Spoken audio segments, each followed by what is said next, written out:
I'm excited for some Final Fantasy. Can you believe how amazing our team is?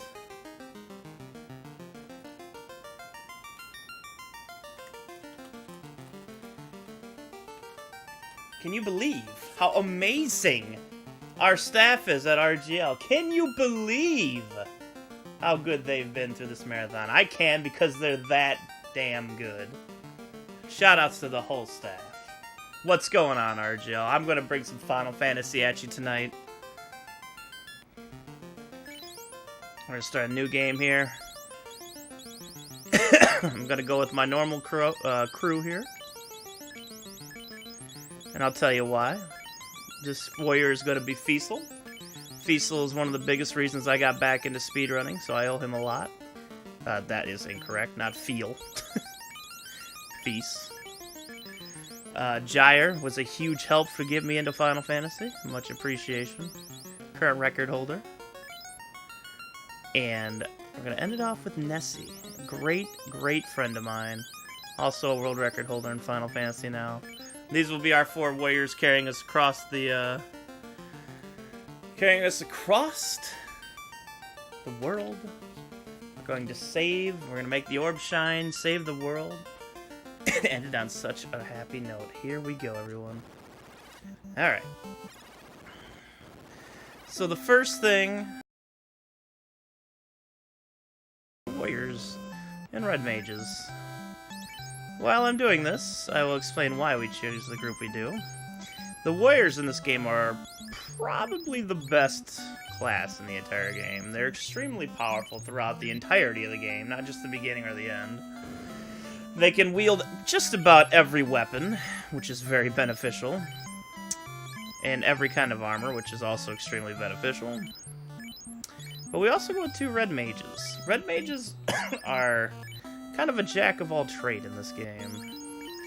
They can start with chain armor, and they get some spells, both black and white magic spells throughout the run. They're actually extremely useful in this regard. Because anything past level 5 we're never going to need, and the red mages will get up to level 5 charges by the end of the run. So they will be very useful. Alright, we take a specific path here at the beginning. Has to be just like this, because there are actually squares in the beginning of the game that are save tiles that actually go away after you kill the first boss coming up here, Garland. Thank you all for the good lucks. I really appreciate it. It's great seeing you all here tonight. We intentionally get in this ghoul battle because this ghoul plus Garland is going to get us level 2. So let's go ahead and murder us a ghoul to get us off started here. Nice. Unfortunate paralyzation there, but what can you do? What can you do? We should be able to take him out with just our warriors and red mages. The luxury of having 2 red mages, again, is that they can also swing pretty hard in the beginning, and they're so useful at endgame, too. The red mage is such a good class in this game. It's surprising how good they are. Single segment means no, you don't reset or power off. In this, we will be resetting and power off to manipulate and control encounters the way we need them throughout the entire run. So here's the first boss fight. This is Garland. He's usually a pretty big pushover. We'll see how our swords are swinging today. And while we're swinging against Garland, we're going to explain the big differences between the party I'm using right now and the normal any %. Normal any %, we actually go with a party of fighter, black mage, and it doesn't matter because we kill off one of our party members right away. Level up hype. we kill off one of our members right away because the way experience works in this game is that all monsters give a base set of experience, and then it's divvied up amongst living party members. So, in order to level up faster overall, we kill off our extra party member in the NA %, like the true NA % route. Party, I should say. And it speeds up the game quite a bit, honestly. We also use a black mage, one single black mage instead of 2 red mages. Because the black mage gets the spell charges faster than the red mages, So what you're basically doing is cutting out one party member for extra experience, and a one black mage instead of a red mage, because the black mage gets charges faster, so you don't have to level as long. It's a very, very difficult route to actually complete. I have ran it over 150 times, and I've only completed one run. That includes some big-time record heartbreakers at the end. Alright, so first thing we're going to do here, we get Cure for our red mages. And we get 1/10 for one encounter manipulation here in the future. And so we're going to go to the end, get our spell charges refreshed, heal up. This is where we're going to get our first reset. You can see how fast we get outside that way.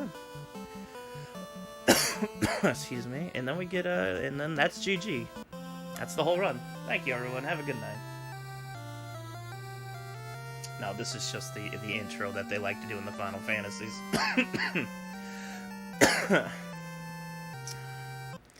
Alright, so now that we're past the bridge, we're going to set up our first tent here. And if you know where the enemy encounter is going to be, you can actually reset as you're entering it. The frame you're entering it. So, the more you know about the route that you're doing, the quicker you can reset and save yourself some frames, seconds, and possibly a minute or two over the entire run. This isn't a little bit of unfortunate encounter. That's also a very unfortunate hit there. We're going to get in 2 more battles before we fight the pirates over here to get our ship. We do get in a couple battles in a row in Flea. We do have a few cure charges here, so it's not that bad. But if we run into two ogre battles here in a second, it's gonna be not good living-wise for our characters. So what we're gonna do here is go ahead and heal our main warrior there. One of our spell charges. This is where we're gonna do a lot of the leveling up here after the pirate fight. Alright, we got a single ogre, which is fine. Each ogre battle that we have here, which is just an ogre battle, has a 50% chance of being 1 or 2 ogres. And you don't always want 2 ogres. It's not necessarily faster to always want 2 ogres. Honestly, before I enter Provoca, I want to have just single ogre encounters. The main reason you're fighting ogres here early is because when you go back into town, you want to get ice, and you want to get shields and some items for later is what it comes down to. Alright, so we'll fight one more ogre here. You're seeing we're doing them in specific spots. That's because there's a kind of a giant grid layout of this game where monsters spawn. You're going to see us manipulating that a lot in a few here. Here's a 2 ogre battle. This should get us actually to level 3 before we fight the pirates as well. Each ogre has 100 hit points. So you can kind of count along if you're watching the damage below. So in that round, we did over 50 damage to the ogre. So one more round against the top ogre should take it out, as long as our people hit. The biggest thing that costs time in the beginning of a Final Fantasy run is just missing. Our warriors are still very low level. Their swords are not the best. In fact, the swords aren't even the best damaged weapon in the first shop. Actually, the nunchucks are. They have 3 more damage. But they have 5% less hit bonus than the rapiers that we get. So we get rapiers for everybody because it's a much higher percent chance to actually hit than it is using the wooden nunchucks. Alright, this ogre's just about to be down here. We're going to head into town. Here we go. Good start there, good start. Another bonus about doing it this way versus doing it with 2 fighters and 1 black mage is just how frail the black mage is in the run. Like, there's a lot of moments in the run where where the black mage can just get 1 shot. One lucky critical, and that's all it is. It's really annoying, it's really brutal, but that's kind of the way the Final Fantasy speedrun is. Alright, so we talked to Bouquet here. And oh my god, we have 9 pirates to fight. That's a lot of enemies. Well, it turns out this is the weakest enemy. These are the weakest enemies in the game by quite a bit. They only have 6 hit points, I believe. Even a black mage could usually just one-shot these with its dagger at level 2 or 3. That's how weak these enemies are. The only trouble you'll ever have in this fight is if they just go overly critting, which doesn't really happen often. Or if you just keep missing them and it just keeps wasting a bunch of time. The third option would be if you're still trying to kill off your fourth party member at any percent, that they just keep missing them. I've had that happen a few times, and then the run ends because you need to be level 3 at the end of this fight. Alright, so we're gonna finish off our pirates here. I'm gonna snag that boat. We got a little bit of shopping to do here. Which we will do after somebody decides to kill that pirate. Thank you. And they're worth pretty good gold too. And then you talk to McKay, he's like, alright, you took out my whole crew. Have my ship. And we're like, awesome. Alright, so first purchases here is we get 2 wooden shields for our warriors. This is actually a pretty nice boost of defense in the beginning. They have 2 absorb eat for our warriors. And they'll be taking a lot of ogre battles here early. Shoutouts to ogre battle. So we need them to be protected as well as we can. Alright, so our first visit here. We want to purchase 4 tents. Only 1 is actually necessary for manipulation. The extra 3 are for protection. Because using them on the overworld, they're worth like a heal potion to the entire party. They will heal everybody for 30, and they're only 15 more than an actual heal potion, so it works out in the end. Alright, so we're going to the end. We're resetting to go out. We need to run off some encounters first, though, before we start grinding our ogres. So, we get in 2 ship encounters. That was the first one. Let's go with the second one. Not yet, not yet. And there we are. Alright, and third, we're going to do a little ship manipulation. We need to bump that, come back up here, and go around the dock. And now we're going to go ahead and start getting into many battles with the ogres. Bounce, and there's a battle. We are on a very specific grid. In the very bottom corner of this grid that we're fighting on, the little 2-part corner I just went down and up on, that is a separate monster grid. We are between 4 different monster grids in this area, and we're going to be bouncing between 3 of them to get ogre battles over and over and over again in the beginning. There's only 4 non-ogre battles we get, and quite a few in the beginning. And with level 3, we have more spell charges, which is nice. So we're going to be able to heal a lot more. We don't have any ice spells yet. I did forget to get ice, but that's not a big deal. We'll get that in the next time we go in. In fact, we honestly saved time not going to get it. Alright, so the magic number for leveling here, we want to get to level 5. Level 5 is when things start to really open up. For this first leveling segment here, we're going to be, oh, nice hits there, red mages. I just have a cough. It's not a big deal. I'll be coughing now and again because I'm going to be talking a lot, so there's going to be a lot of coughs. I apologize for that now. It's just something that's going to happen. Alright. I was saying, after this initial grind here, we're going to get in about 7 or 8 fights before we visit the town again and get ice for both of my red mages, and 2 short swords for both of my fighters. This is important because once we hit level 5, the short sword actually brings our hit percentage to 32 when we have it equipped, and that means we'll start getting 2 hits per round. That's when damage finally gets up and you're pretty consistent at that point, which is nice. This is the first non-ogre battle. This is the best battle we can get in that's available for us at this time. So we just get into the iguana battle and leave it at that. Alright, to play a little tiny bit safe, we're just gonna go ahead and use a heal on both of our warriors. Want to keep them nice and stocked up. Don't want any early deaths if we can help it. Everybody put a cha and a WFR derp in chat, please.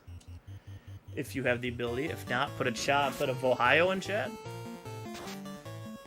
Alright, so this is the 4th battle of 8 that we're going to get into. The next 3 are all going to be ogres. And again, it's not a big deal.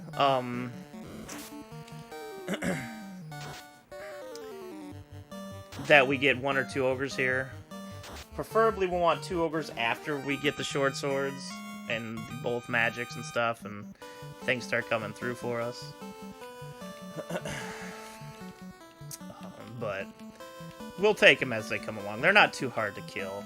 Thankfully, again, with this many targets in our party versus what kind of armor and levels we can have, we're actually doing okay. As you can see, ogres are also worth a good amount of gold overall. That was a really nice critical by the top warrior there. Our warriors really don't matter what right now or for most of the run which order they're in. We will actually have one one overall best red mage though. And now we are level 4. Nice. Close, creeping closer to that level 5. Excuse me. Alright. Another thing that you have to take note for in this game is that the position of our party. The top slotted player in our party has a 50% chance of being targeted. The second slot player, which is Feasel, has a 25% chance. And the bottom 2 party members both have a 12.5% chance to be targeted.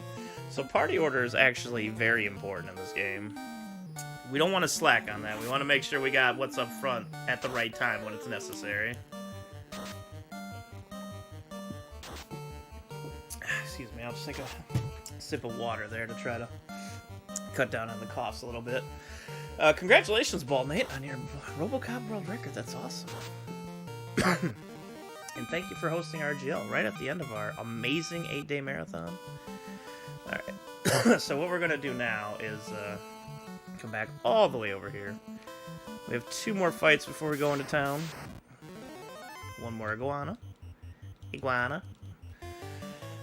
And 1 more ogre battle. Now, I said it starts turning at level 5 to when we can start killing things pretty easily, but we want to get to level 6 before we actually head to the first dungeon.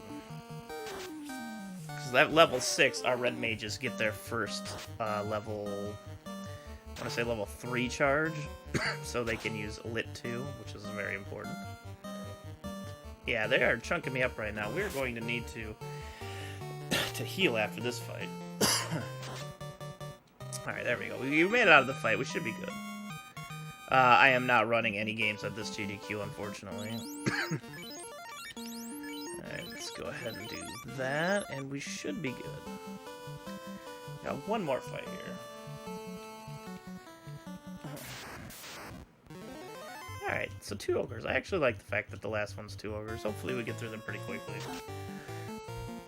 Again, they only have 100 hit points. It's not a lot. We've already done over half of this ogre's hit points. Probably more around 75 to 80. That's a very nice turn. Anytime we can get a 1-round ogre at this point with only short sword, or only rapiers and level 4 is excellent. That critical really saved us there.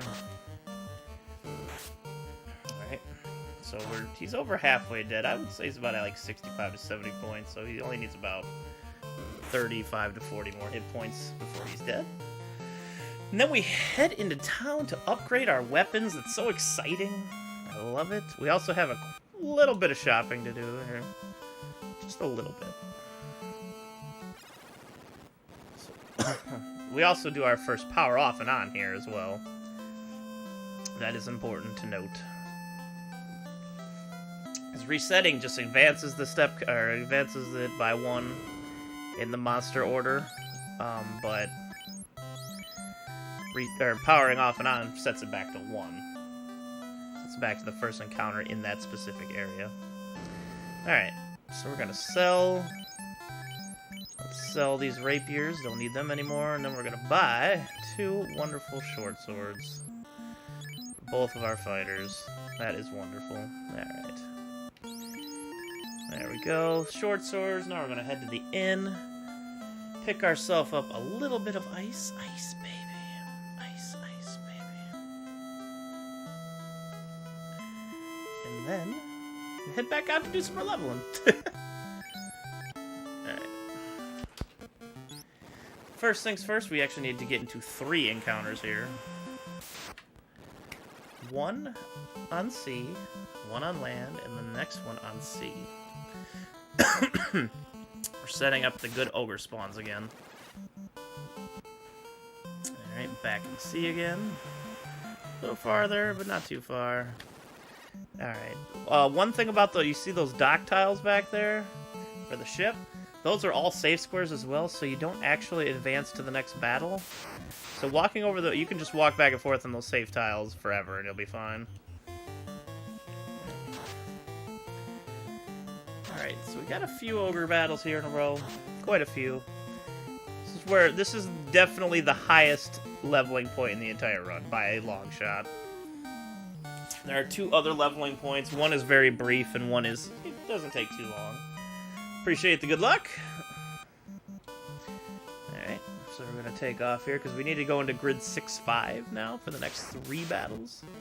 They will all be ogre battles. Alright, we're getting a little shorted on ogres now. This is unfortunate. We're hoping more for double ogres at this point. We can... again, we really need to get to level 6 at some point. The money is nice as well. We do need to get 2 copies of Lit 2 and some items at the item shop. Specifically tents and pures more than anything else. Which add up pretty quickly. Hopefully by the Groger fight we're going to have here shortly, we'll be able to get to level 5 in that fight. If not, might be a little tricky, but we just need more double ogres is all. Alright, there we go. Alright, we're going to use our first Ice 2 charge here. Ice can actually hit anywhere from about 20 hit points to 80. So they're actually very effective at killing ogres, or very ineffective, depending on the range of the ice. So we took that one ogre out in 1 turn. That's what I was hoping for. I don't really want to spread the damage too much. Doesn't really lessen the speed at this point, because again, we're banking on hitting all the time, and that's just not ideal. Thought that was also a 2-round fight. That was really good. All right, we're gonna go ahead and heal up. The next fight's a little dangerous. There we go. Now we're gonna stay in this area. Now we're still in 6-4. Don't want to get out of this grid yet. So we have one more ogre battle to do. Here we go. All right, look at this battle. I like this battle. Hopefully after this battle we will get the coveted. Yeah, see there's a 20 hit by the ice, by the way. The last one was 66. The range is a little crazy. But hopefully we get the coveted level 5 after this battle. That was very unfortunate. We're actually going to split us up a little bit now. We're going to use another ice charge in this battle, because this is by far the scariest battle. And we'll get to level 5, and then ice won't matter so much anymore. Right, we actually killed the second ogre, and the first ogre is still around, which is fine. We'll just do it this way. We're going to use all of our ice charges in this battle. We don't like to lurk around here too long. That was a really nice ice charge. The Grogers have better magic defense than the regular ogres, so that is very nice. Alright, now we're just going to pound this Groger until it's gone. Shopping at Groger's for experience and gold today. Thank you very much, Mr. Groger. Oh, we didn't get a level there. That's just because, again, we had unfortunate amount of single ogre battles, but we should get it very, very shortly. Hopefully in this battle.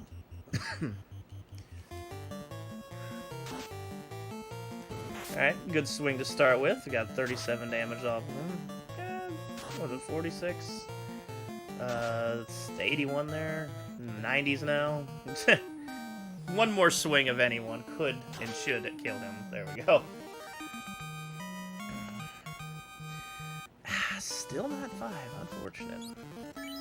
Too many single ogres. Alright, we took a tent there on purpose because we need to get into an encounter. And a reset. There we go. Now we are back to our initial grinding,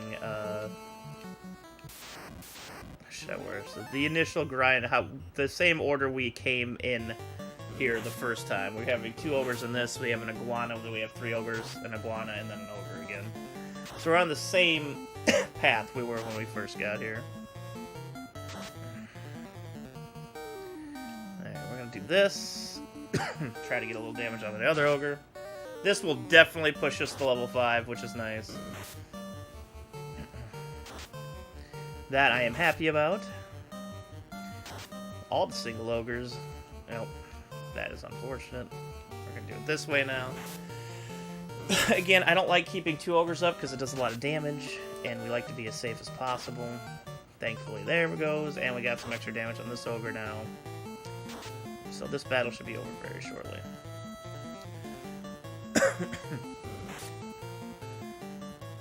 And let's kill an ogre and get to level 5, shall we? There we go. That's a swing for you. 64. And there's the coveted level 5. Now leveling will become much easier. I love it. Everybody's leveled up. We're going to heal a little bit after this encounter. There we go. Man, we still have 3 tents we can burn if we need to heal at all. Hopefully at this point we won't need to. We could save them, but it doesn't really matter too much. A single ogre again. Very unfortunate. We want all double ogres that we can get at this point. As you can see, there's the 2 hits, and we hit for 99. And 2 hits for 54 is more on average, because that's like 26 damage apiece, or 27 damage apiece. So that's more like it. But as you can see, our fighters really starting to show their true potential as power. It's the powerhouses they get. They in the actual any percent run, it's actually amusing. You actually just level up 1 fighter to about 20.5 by the time you get to the last dungeon, and you solo pretty much most of the final dungeon in this game. It's a little crazy. That's why it has such a low % chance of finishing. Thankfully, this run has an incredibly high % chance of finishing, and it's super fun to run this game. If you ever want to learn an RPG, this is definitely an excellent one to do it. I love running this game. It is absolutely incredible. Alright, that was a bad swing.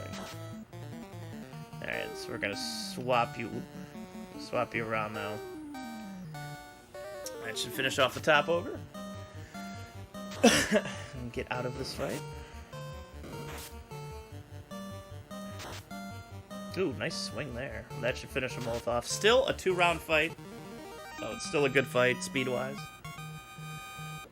And we get our 100 experience and 400 gold.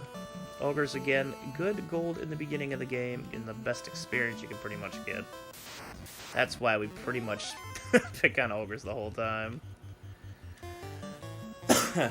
we thank our ogres because they help us so much. So much. Alright, that'll definitely be a 1-round top ogre, so we're good here. Nice critical hit there. Getting a little extra damage there by one of our red mages. Telling you, the red mages' physical attacks, underrated. They're useful for a lot of the run. Alright, let's pop back into here.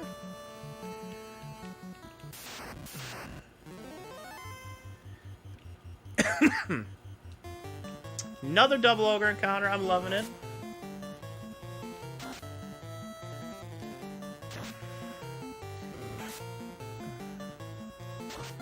There we go. I get a little injured there at my top. I'm probably going to swap, instead of healing, I'm going to swap my top fighter and my second fighter. That's a good way to make sure that most of the focus still goes on the fighter with the more hit points, and a good way to not waste any extra damage, or any extra money, I should say. It's a quick swap. There they go. Alright, we're going to head this way now. We got an iguana fight here. I ran a lot of games in this event. You can just go on the schedule and check it out if you'd like.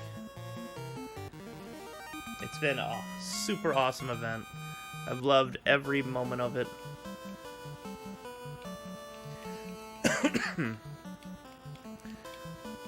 And I'm so honored to be able to finish out this event.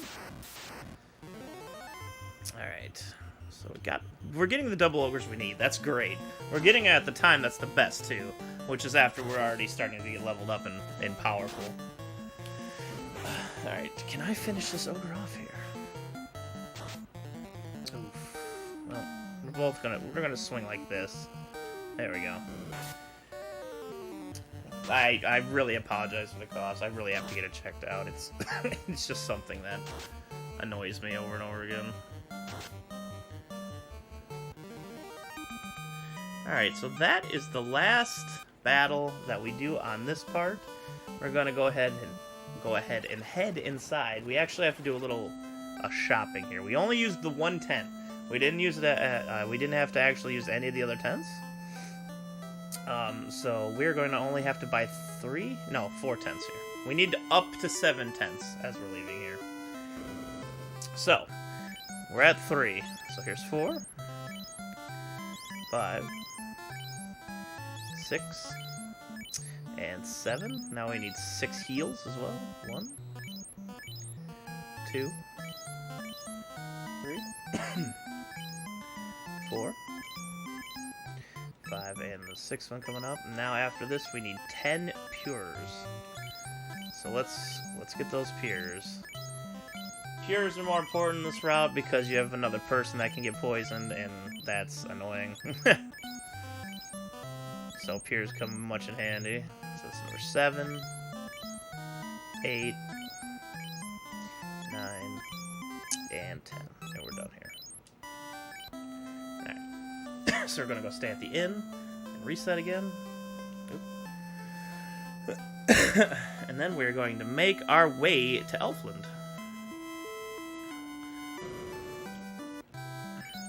Say goodbye to Provoca, because that is our last visit.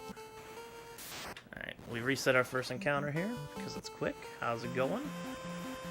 It's wonderful to see you all here tonight. Thank you all for sticking around, and please stick around when I'm finished here. There's a bonus afterwards, that's all I'm going to say. It's going to be a nice bonus afterwards. Alright, so this is going to be a shark battle, which we're just going to try to clobber.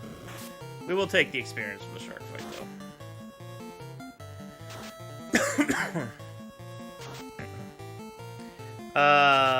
Tents heal HP, cabins heal HP, houses heal HP, and then give your spell charges back as well. There's an interesting bug with houses that I'll explain when we go to use them. But only houses return spell charges. Alright, so we're going to go over here. In this specific spot, again, it's a grid. We're on a specific grid here. And we got some Groger action here. What we're going to do is this.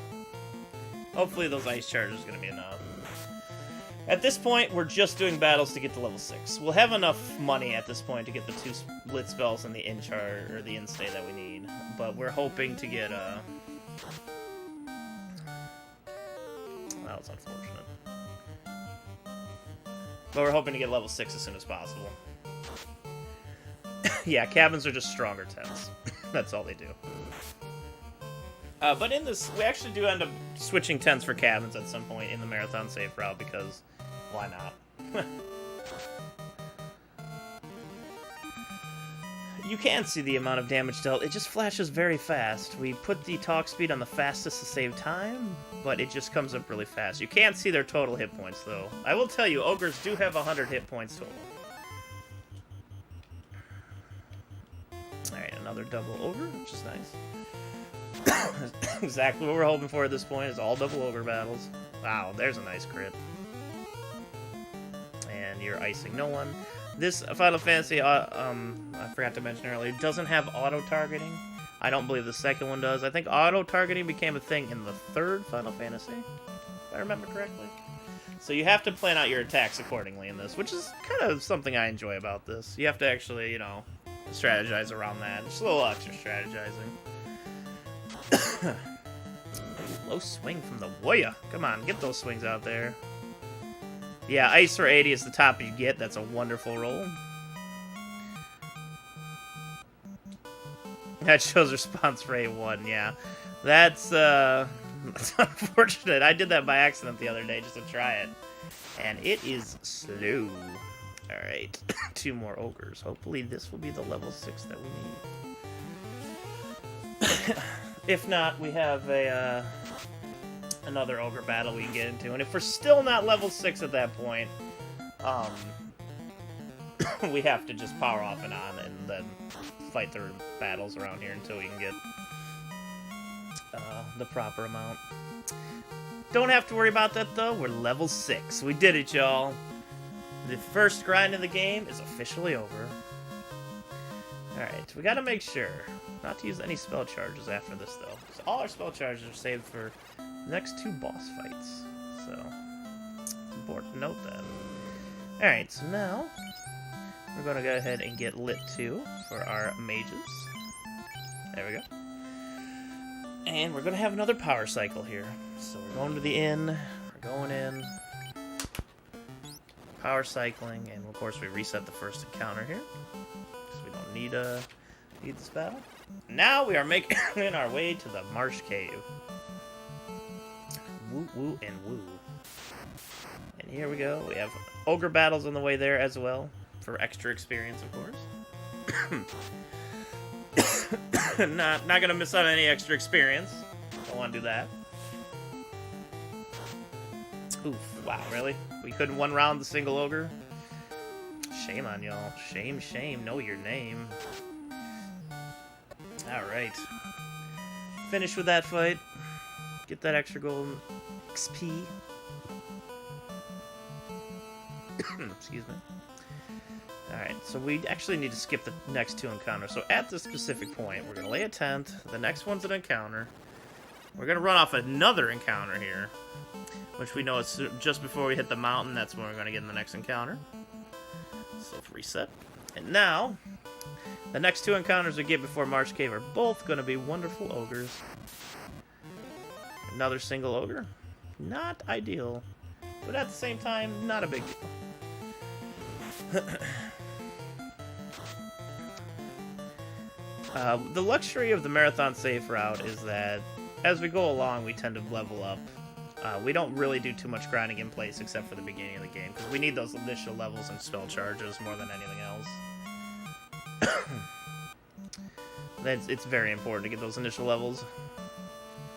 Alright, so right before we enter the cave, we're going to get into another battle. There's our double ogres. Let's just stick to one. We're having enough trouble killing one at this time, so we might as well just stick to one at a time. Excuse me.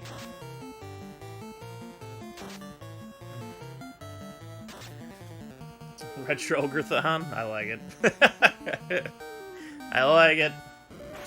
Alright, so there we go. We're gonna keep swinging, kill this ogre, this ogres. At this point, we're ogre-killing veterans, so we don't really fear them. We just kind of thank them for their experience and gold and move on. We're going to use 1 tent here. We're not actually going to reset. This is more of just a healing tent. We have a few heals, and we do have our cure charges, but still nice to have a healing on standby, healing tent on standby. So, first battle we're going to get here is Mucks. They are hard-hitting. We only fought one, so we're actually going to fight it for its experience. They hit pretty dang hard, which is unfortunate. But they're also pretty weak defensively, and they're worth a good amount of experience, so let's grab that. Alright, so you're going to see me doing very specific movements in rooms like this. You see how I dragged across the bottom after I entered the door?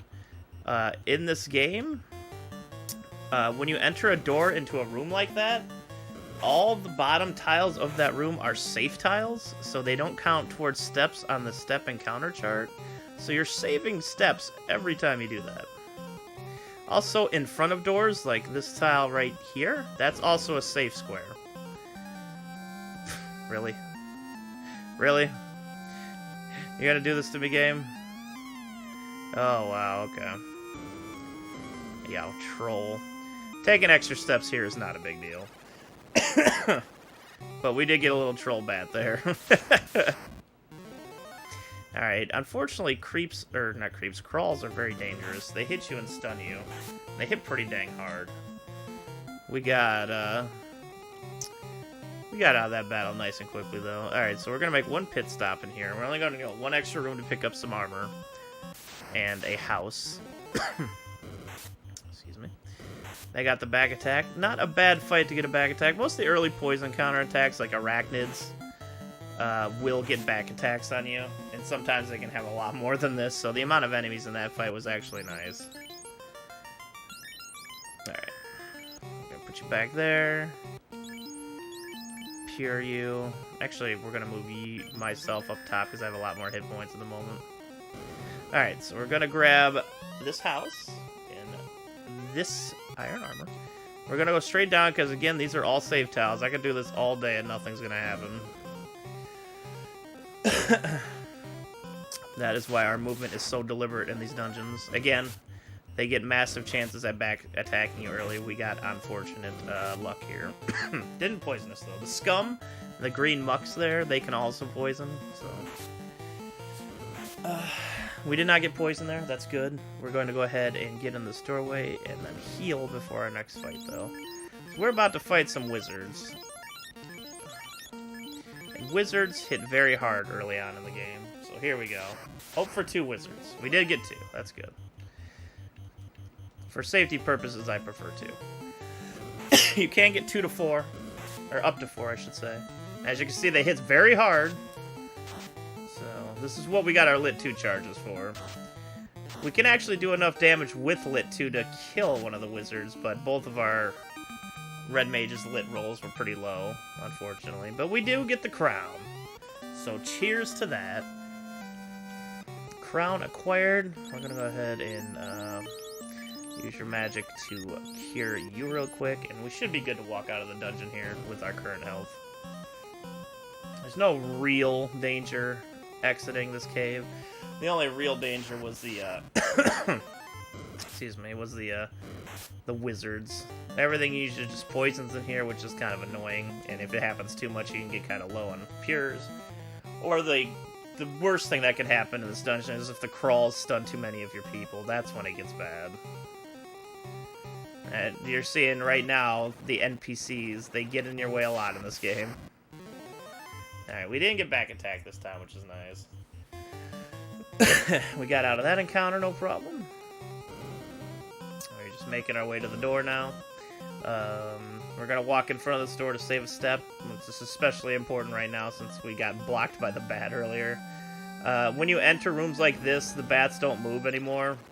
So I had to actually go back to move the bat out of it, which is a little annoying, but, you know, them's the breaks. Shadows here, they pretty much always have like a 90% chance to get the advantage of you in battle, but they hit really weak, and the only thing they actually cast is darkness, or inflict on you is darkness, which is actually one of the many broken status and spells in this game.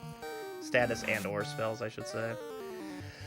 It's supposed to do what it obviously is supposed to do, lower your hit percentage, but it does it so minimally that it doesn't matter, and when you get leveled enough, it doesn't actually affect it at all, so it's kind of, you know, it's kind of nice to running into those kind of battles. Oof. See, this is the 1 step extra that we lost earlier because the bat blocked us. So now we're in a battle with 2 crawls, which is incredibly unfortunate. So we gotta hope for our red mages to, get us out of this situation, unfortunately. Before, there we go. Alright, we're fine. The worst part is that they can stun you. But we got out of that problem. We're gonna use a tent. And we're gonna run off 1 more encounter. We were supposed to run off 2 outside, but we took 1 in the dungeon, obviously, because the bat got in our way. But we're okay now, because we're back on track. We're back on track. Alright, so now we're going to make our way to Astos. Astos is a bit of a jerk. He has super high physical defense, so only spells will really hurt him. So all those ice charges we didn't use, we were saving for him. Hopefully it goes well here. There's more ogres on the way up, just a couple. Get some extra experience. Get some extra experience on the way. Before we enter, we do want to do a tent, a power off on, and an encounter reset to set us up for when we leave. This also is nice because when we set ourselves up like that, if the Astos does what we don't want him to, we can just reset and try the fight again. Alright, Alright, so we're gonna tent here. Turn it off and on. Get into an encounter. Excuse me. And head on in. So, Astos will pretty much always cast Rub right away, which is going to kill one of our characters. If it happens to one of our red mages, we have to reset, so we're hoping it hits one of our warriors. There's a 75% chance it'll hit one of the warriors. So here's hoping. Doesn't matter which one. So now we have to ice Astos down. That was actually a pretty nice hit. The only time warriors or anybody with physical attacks... Alright, that's good. Do physical damage is when they crit, which isn't very often. But both of those were actually pretty solid hits. Like, it was only 8 and like 12 damage, but that's pretty solid for how high his physical defense is. He has 168-ish, I believe, hit points, so he's almost dead already. We've had some pretty good ice charges. And, we have one more ice charge here. Should finish him off. Nope. We did 2 damage with the warrior and it finished him off. I'll take it. Alright. And now we have Matoya's crystal ball here, which is helpful. We need to reorder our... Actually, we don't need to reorder our party yet. I need to go resurrect our warrior, and then we need to reorder the party. Alright. So now... The reason why I don't have to worry about that is because we're just skipping all encounters on the way back. We don't get into any fights until we actually resurrect our warrior, and then we can adjust everyone. Use another 10 on the open space here. And reset. We're going to make ourselves to the northeast town in Elfland here. Alright. We need to get... fire for both of our Gyre here. And Nessie both get fired too while they're here. And we need to go resurrect our warrior, obviously. He was laying dead, unfortunately. Welcome back, me. Alright, now we can go ahead and reorder our party here. There we go. Sweet, sweet, sweet victory. We're going to stay at the inn.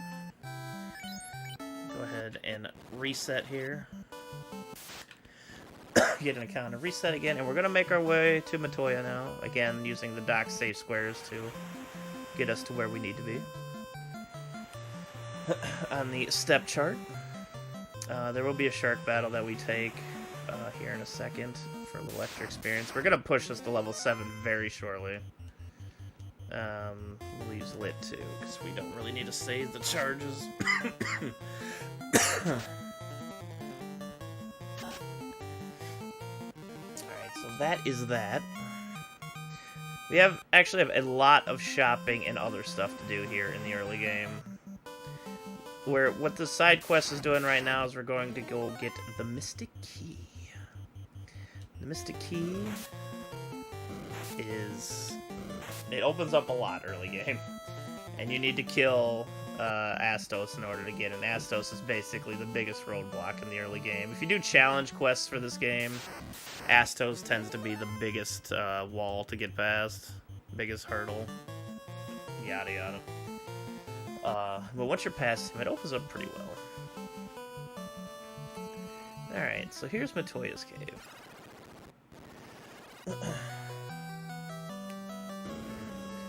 We do go over here and grab these chests. It's 2 heals and a pier. It's faster than purchasing them, and obviously freer, so why not? And we talk to Matoya, and she's gonna be like, "Oh my god, thank you for giving me my crystal back. Here's the herb to not resurrect, but wake up the elven prince from his sleepy dreamland." So we use another tent here, get an encounter, reset. We're not out of tents, so as you might have figured out, we will need to do shopping soon. We need our tents to skip those encounters we don't need. It's important because there's a lot of encounters in this game that are flagged as unrunnable, and we don't want those encounters. They just waste time. or are extremely dangerous. And or. Alright, another shark here. I'm gonna go ahead and use our other spell chargelet too.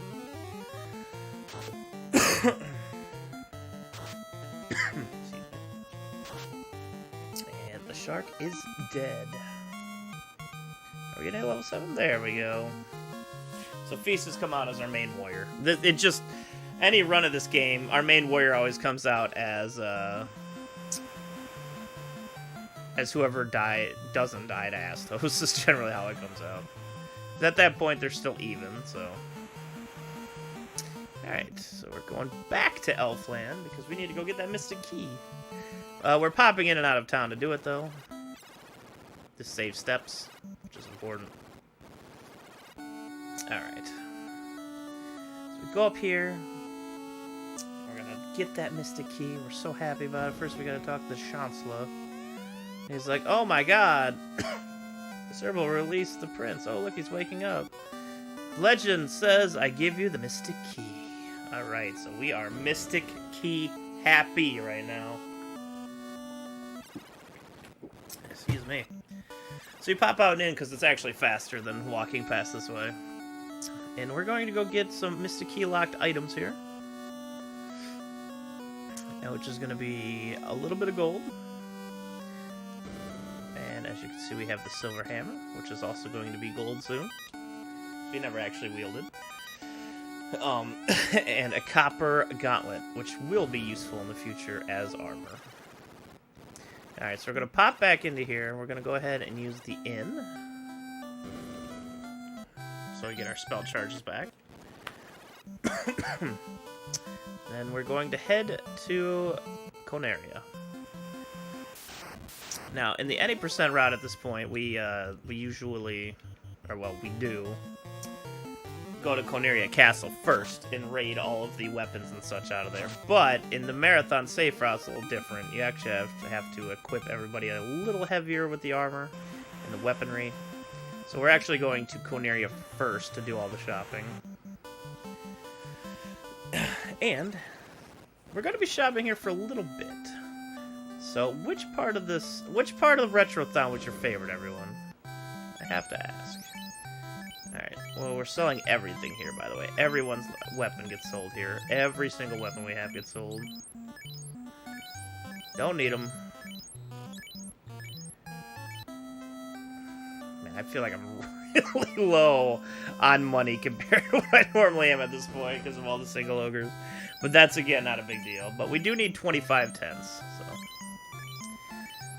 I will count here as I see who and everybody's favorite part of the marathon is.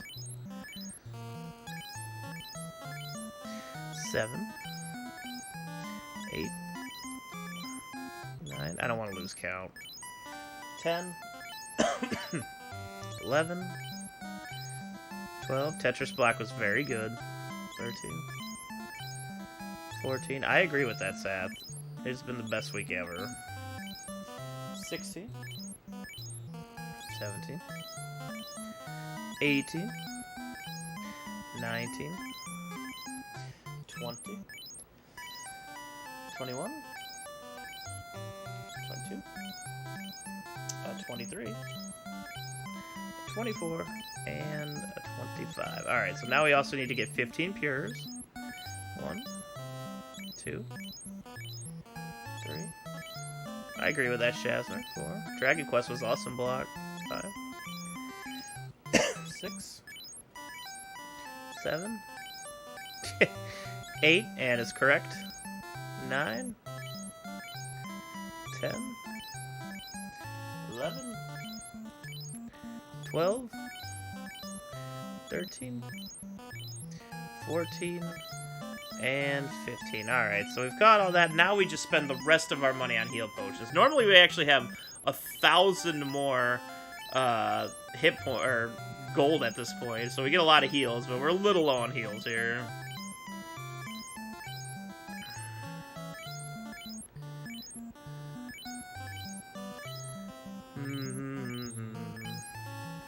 But that's okay. We don't really need a whole lot of heals this early. And we can make up for it later. Again, we have a nice amount of heal charges.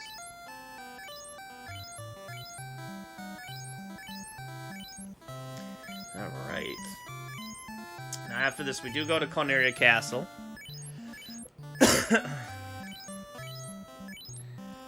And we have a little more raiding to do there. 2 more heal potions, and we are out the door. Again, this is one of the biggest shopping moments in the entire run. Alright. So let's go shopping, shall we? Happy birthday to whoever's birthday it is, or was. It's lovely to hear that your birthday week was filled with Retrothon goodness. Alright. So we only pick up 4 of the 6 chests here. The other chests contain weapons that we're not going to use, so we don't bother picking up. So we do get the silver dagger. Yep. Virtual Boy. Dog Developer and I know something about that. And here's the TNT. This is what we need to get out of the initial area of the game, so we can finally expand, but we're not going to go straight to that. Interestingly enough. We do a little more grinding before we continue. Just a little bit. Like I was talking about earlier, we do a little grind. Not a lot, not a big grind, a little grind. Only gonna be a few battles or so, but it gets more items, and it gets us to level 8. We're really looking to be level 8. At least 3 of us. That is incorrect. There we go. Alright. So now we take 2 resets here. There we go. Now we make our way to the dwarfs. You can go here a lot earlier, because there's a lot of money here, but it's not really necessary. It would be out of our way to do so. Alright, so we're going to get 1,000 gold from here. And then we're going to head down, give the dwarf the TNT to blow the canal. And then we're going to collect all the treasure that's down here. Quite a bit of treasure, honestly. And then we head. And then we move on.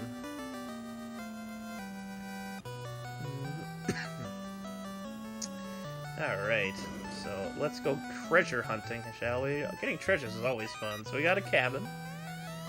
Iron helmet, which is very nice. Dragon sword, which isn't as nice as you might think. Silver dagger. A wooden helmet. Silver armor. 575 gold, and finally a house. Now, I said it's not as nice as you think, but it is nice because it allows us to buy a silver sword. You see, the dragon sword is supposed to be strong against, obviously, dragons, but that is also bugged in this game and does not work correctly. The dragon sword is a good sword, but the silver sword they actually sell at Elfland is better. So we're going to go ahead and sell that sword and purchase the silver sword instead. Alright, so let's make our way back to Elfland now. This is like the first big detour from the actual any% group, which would just move on at this point. But we're doing a little extra treasure hunting / grinding here. So let's just head south. We're going to get into a battle with the shark, which we will fight. We might as well use both of our lit 2 charges since we're going to be using a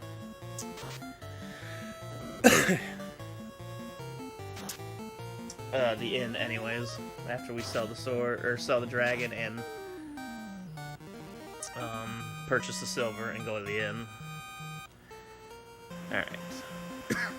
Heading our way down here.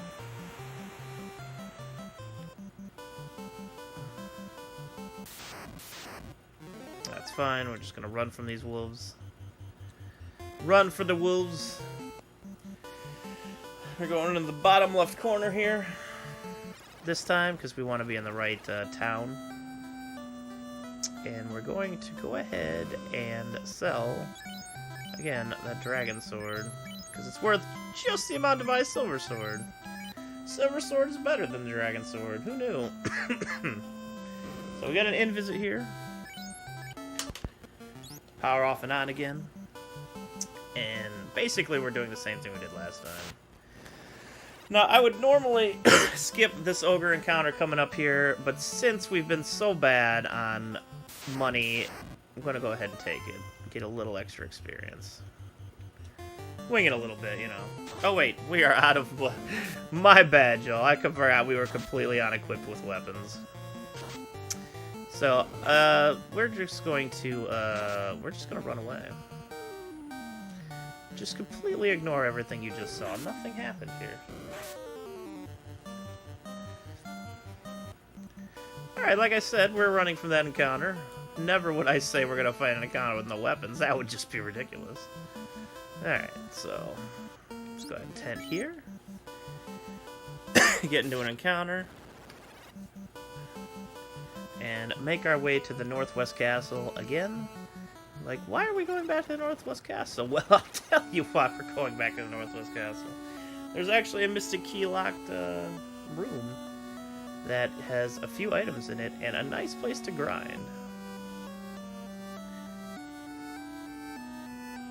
No, but I will say gimmicks do get old, am I right? Alright, we don't want to step in front of these chests. They're all trap tiles. So we get the falchion, we get the power staff, and we get iron gauntlets. So now we want to drop the chain and the wood and the chain, and we want to trade the iron shield here, the iron helmet. We want the wooden helmet going here, and the iron gauntlets. And we'll go ahead and equip all this. Oop, don't unequip that. Now we're going to trade silver here, and in there. And equip all those. We are good health-wise, and now we're going to get into some encounters here. This is an unfortunate first encounter. In fact, I'm not even going to bother using Fire 2 on these. This is what you get the Fire 2 for, is to level up. You can get like 2 to 5 mummies here. You average about 3.5, but this is, these fights are pretty easy overall, and I could just get an extra fight out of this.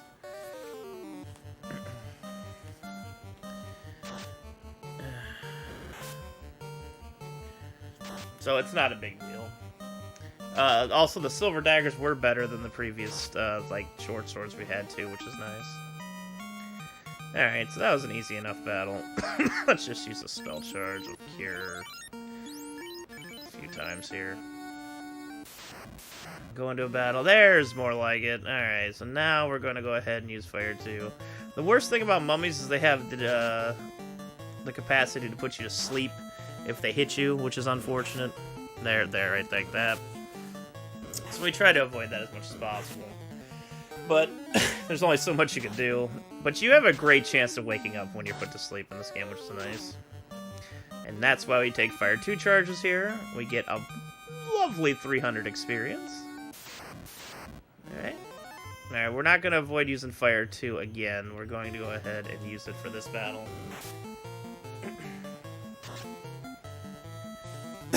Excuse me. Sorry about that. Alright, that battle is now finished, and I finally made level 7. I missed out on a lot of experience when we killed Astos, but that's not a big deal. Alright, this is also very unfortunate. We don't want to get too many low mummy encounters here if we can help it. Yes. Kind of, Larian. Kind of. It's really weird how some things work and don't work in this game overall. The swords that are supposed to have specific bonuses against specific creatures do not work at all in that way. And yeah, some creatures are affected by specific statuses and stuff, but it's few and far between. Oh, that's stupid. Go just attack. You'll be dead. Alright. And, alright, so round 1 of this short grind is done. What we're going to do now is head out here. These are all safe tiles in here, by the way. It doesn't advance the counter at all. Head 1 south. We're going to use a house to get our spell charges back. We're also going to use a tent after that. Now you're probably asking, like, why the hell would you do that? Well, I'm glad you asked. Turns out when you use a house, you get your spell charges back, but if you reset and turn the game off before saving it again, your spell charges actually won't save. And so when you reset or power off and on, you'll be stuck at 0 spell charges still. It's a very weird bug, but it's very easily avoidable if you just use a tent after you use a house. Alright, so let's let's go grind some mummies again. That's the kind of encounter I like to see here. We're gonna go ahead and fire it up. Hopefully Nessie goes quickly here, because they can gang up and do a lot of damage. Thank you, Nim. I appreciate that. And thank you, everybody who's wished to give me good luck and who's been here supporting this marathon. We have poured so much effort into it. And we are so happy that everybody enjoyed it as much as they did. So happy.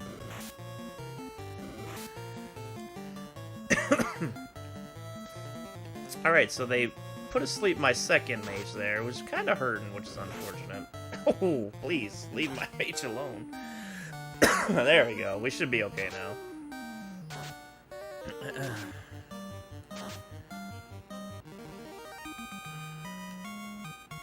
Alrighty, let's go ahead and heal here. Oh, by the way, when you, oh yeah. I was just explaining that, never mind. I was just gonna explain how spell charges get reset and that when you house, but we were just over that. Alright, we're getting good battles here. A lot better battles than the first time around. And mummies are just good experience early on in the game. And that's why when we go here to get our weapons and such, and the power staff, we can sit here and grind for a little bit. Alright, there's the level 8 we were looking for, but we will finish out grinding here just in case. Oop, that's not what I want to do. Yes, I know you're all excited, or sad that the marathon's going, you're all excited that the marathon happened. We will definitely be having this marathon again next year, so spread the word. Oh, that is so beautiful. We had so many good mummy fights the second time around. So spread the word. Get your run, you know, start speedrunning, and then you can submit for next year.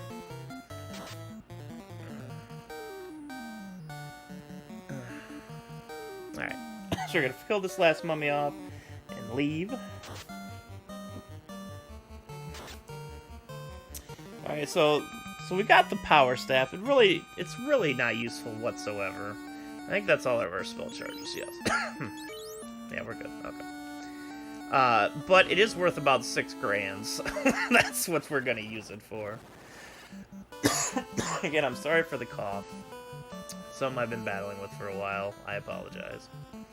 Alright, so we're gonna tent here. And just like last time, we're gonna get the same encounters on the way back. Because we powered off in the same spot, so we're getting the same encounters. We tent here. Excuse me. We're going to the northeast town. We're gonna sell the tent, sell the power staff, and then we're going to continue on. We're actually gonna go get our quest to get the ruby, and towards the first, who's got the power staff? There we go. For the first orb to shine. Alright. We only reset here, though. We don't actually power off and on again. Don't need that kind of manipulation here. So we're going up the left here. We're going on to a brave new world. A whole new world. A new fantastic point of view. Alright, let's go ahead here to, excuse me, we don't actually continue going to Melmond yet.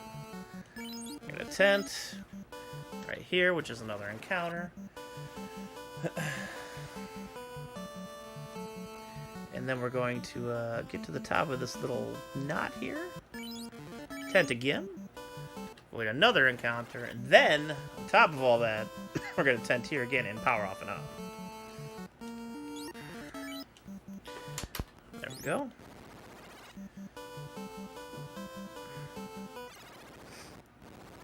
Alright, so first things first. We're visiting here.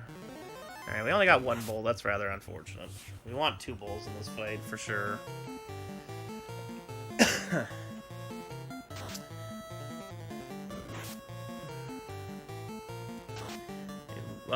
Push my notes up a little bit here.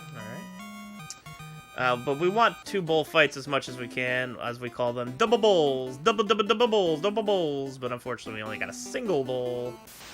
Which is kind of crap. But we do do a little extra leveling here. There is a trap tile with an earth encounter on it, which we're going to take advantage of right here. Right now. We're going to double fire 2 this puppy. That was a horrible fire 2 charge. I hope we swing a little harder with our fire 2s next time. That's a little more like it. Earths do a lot of damage, so getting out of this battle quickly is nice. 400 hit point or experience, and I'm at level 8 now, which is nice. I'm gonna grab that gold. I'm going to go ahead and cure here real quick. And then we're going to go fight him again. One more time. As loud as we can. So let's fire 2 and fire 2 again. They are weak to fire 2, as most earth creatures are. Alright, can we please... It's as bad as last time. They had 96 damage. That was basically the same exact kind of RNG that I had last time. Alright, so we got some nice experience there. We don't have to worry too much about our spell charges this early, because we're going back out now to use a house and a tent and to power off and on again. But we do get one more encounter here with the double bulls, so I'm pretty happy about that. Let's make sure we kill at least one of the bulls in the first round, so we can focus on the other bull in the second round. Very nicely, very nice. You'll ice nothing, but that's okay. So now we're gonna go fight, ice this other one. And this is good, very good experience for this point. We're hoping to be level 9 with our warrior and our 2 red mages before we come back to this point.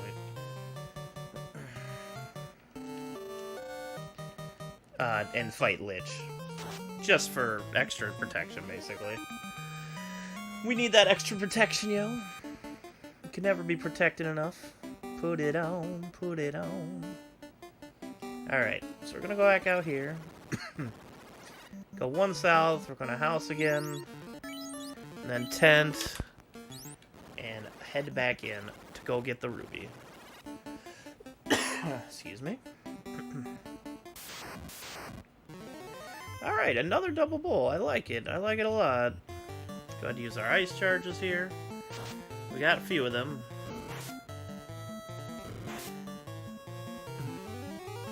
So we have to make our way to get ruby and fight the vampire. Oof, bad swing with the silver sword there. That's okay, we still got it 1 round. There we go. We have no qualms with using our ice charges here because we don't really use them for the rest of the dungeon besides the bowls.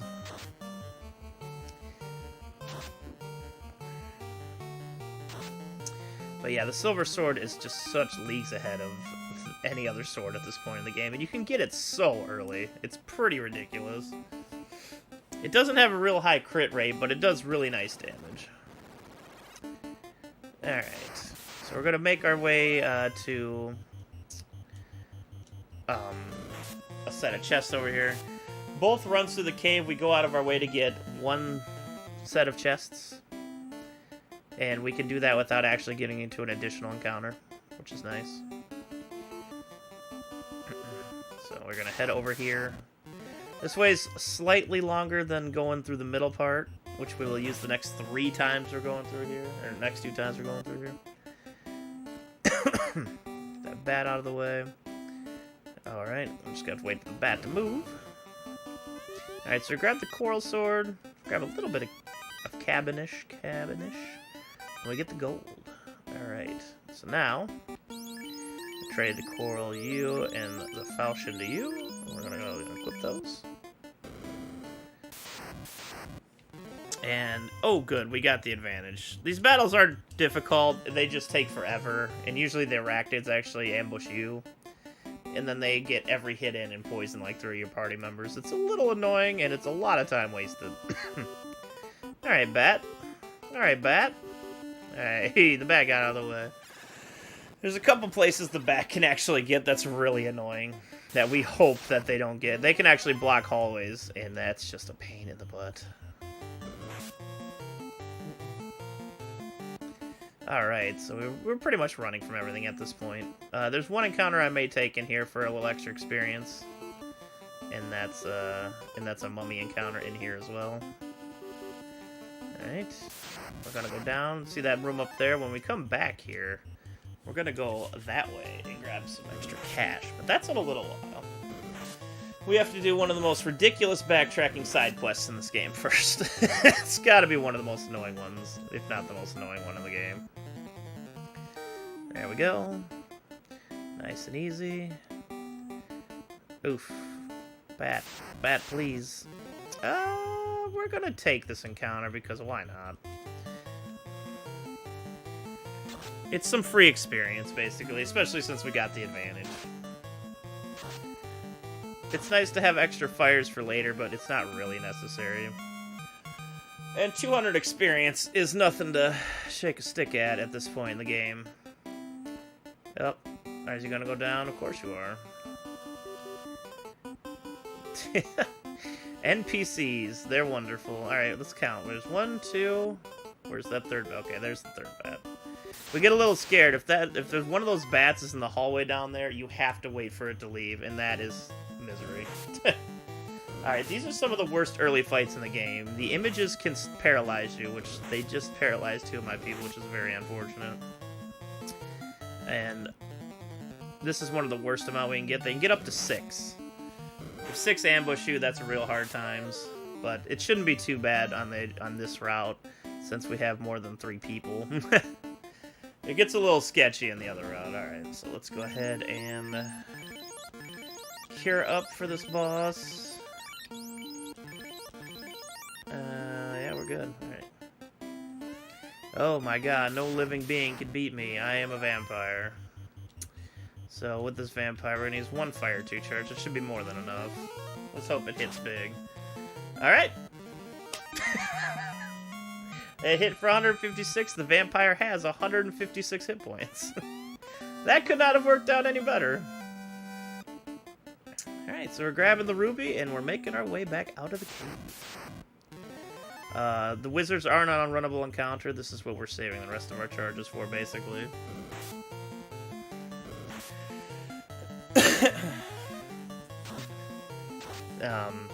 It's not really necessary to use the lid charges in this fight, because this fight isn't really that scary. Not at least both of them, but there's no reason to save them either. Alright, so we got 1 wizard live, fortunately. But, again, not a big deal. It's hitting a little hard, but, again, I don't think we're going to have too much trouble getting out of here. And we are level 9. Very nice. Very, very nice. Level 9 early. I like it. Alright, so we're gonna go ahead and use that, and we should be good for the rest of this dungeon. We run away from everything except 1 more fight, and it's not a hard fight, so... The only thing we'd have to be scared about are images, like so.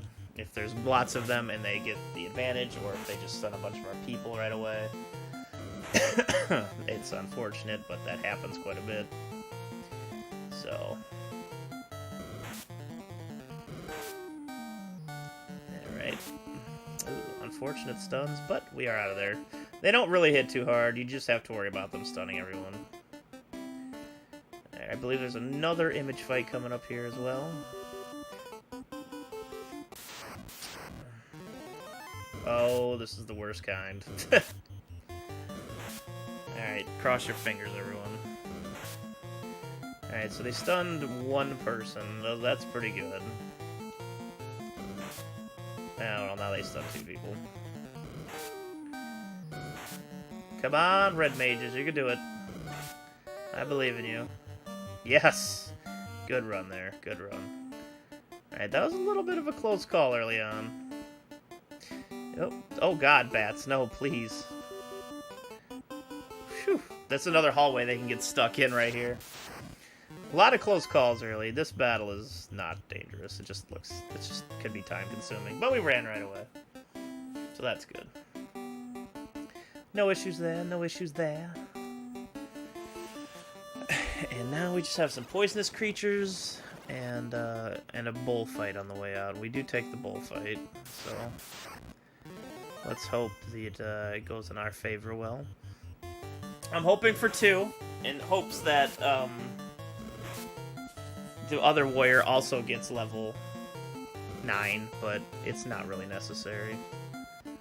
Alright, so we're gonna have to adjust everything here. There we go. Well, it's not. There we go. I'm trying to avoid using heals as much as possible, because we were really short on them early in the game. And as long as we can make it out of this cave, we don't have to use any. Alright, here we go. Last kind of scary fight. Which really isn't too scary. As long as we can kill one of those bulls quickly. There we go. Didn't even have a bull swing yet.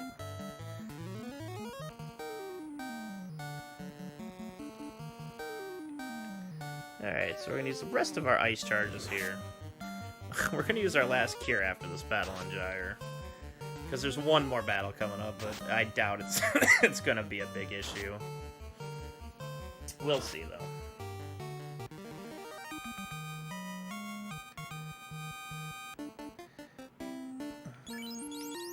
Better safe than sorry, right?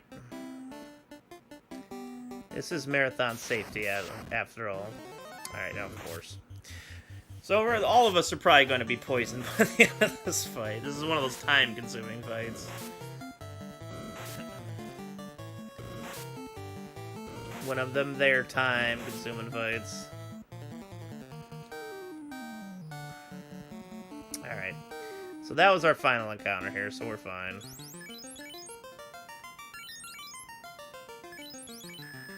There we go. Now we're going to go ahead and cure twice over and make our way out of this dungeon for the first time. And now we have to go all the way and give the or talk to the dude who's going to give us the rod, which is, again, this is a really stupid quest. We tent right away and reset.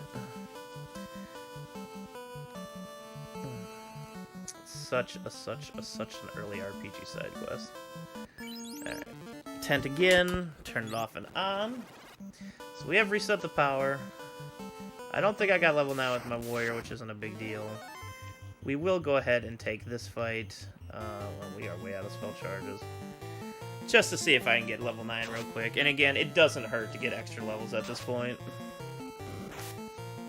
Another thing that's really cool about the red mages is they can wield pretty much any sword, especially when they turn into red wizards. It's such a nice thing.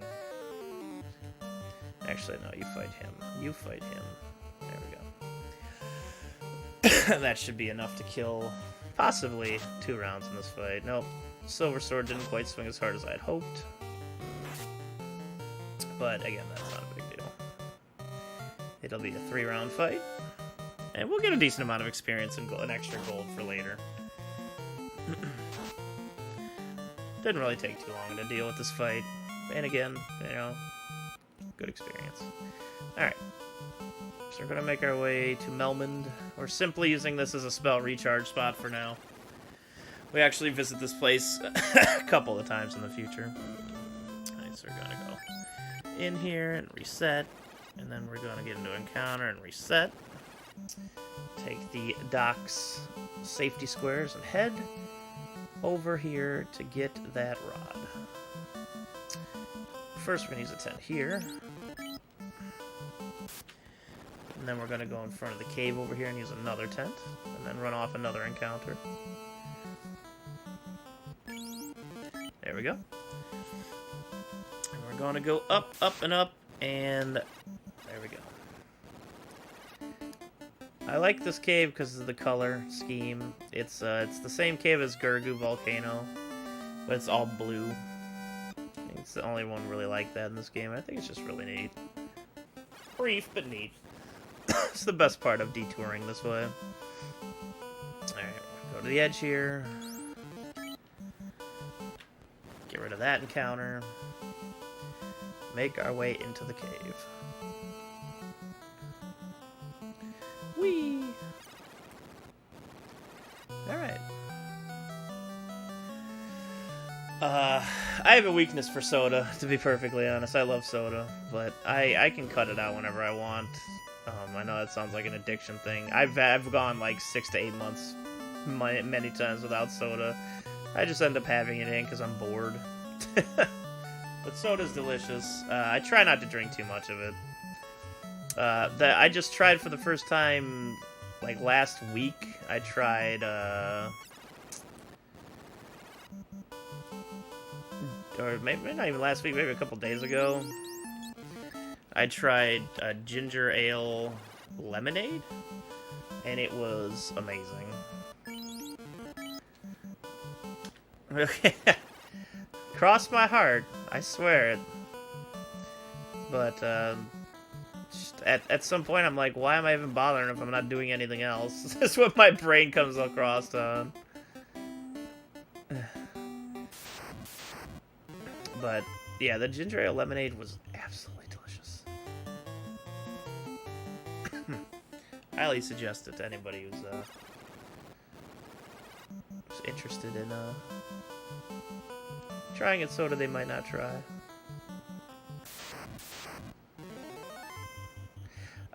Yeah, see, if you don't like ginger ale, you're probably not gonna like it, but overall, it's really good. Like, I was surprised how much I liked it, but I like them both anyways. I think combined, they're just super delicious.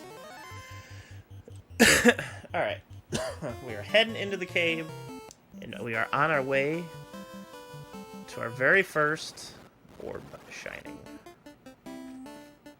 So here we go.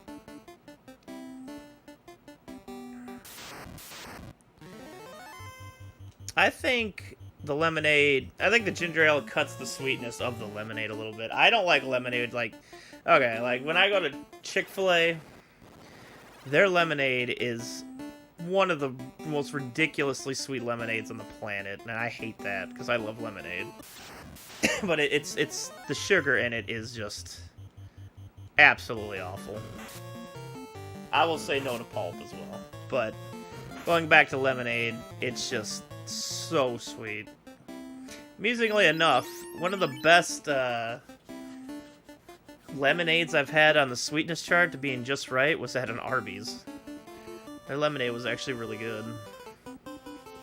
But I do like lemonade. We sometimes around here make fresh lemonade, which is delicious, might I add.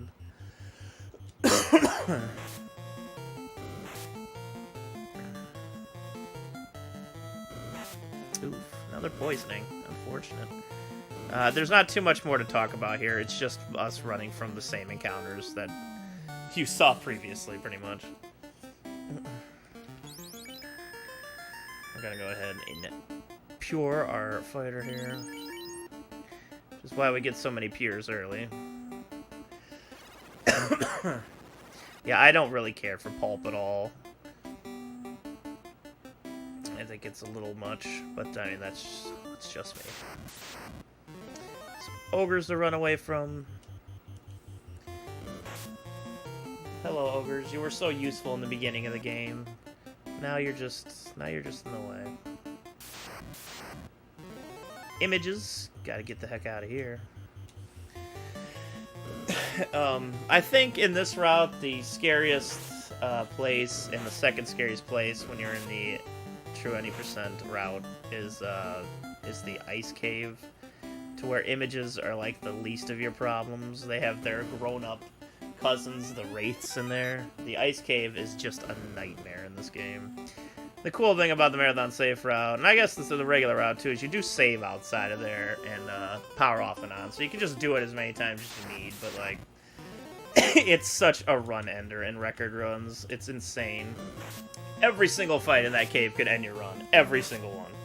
That is not hyperbole. Alright, got out of the wolf battle pretty smoothly there. I mean, we grabbed the 3,400 gold there. Alright. So we got one more encounter on this level. We got some Grogers. Thank you for shopping at Groger. Okay. You want to run? No, we want to hang out with their ogres for a little while.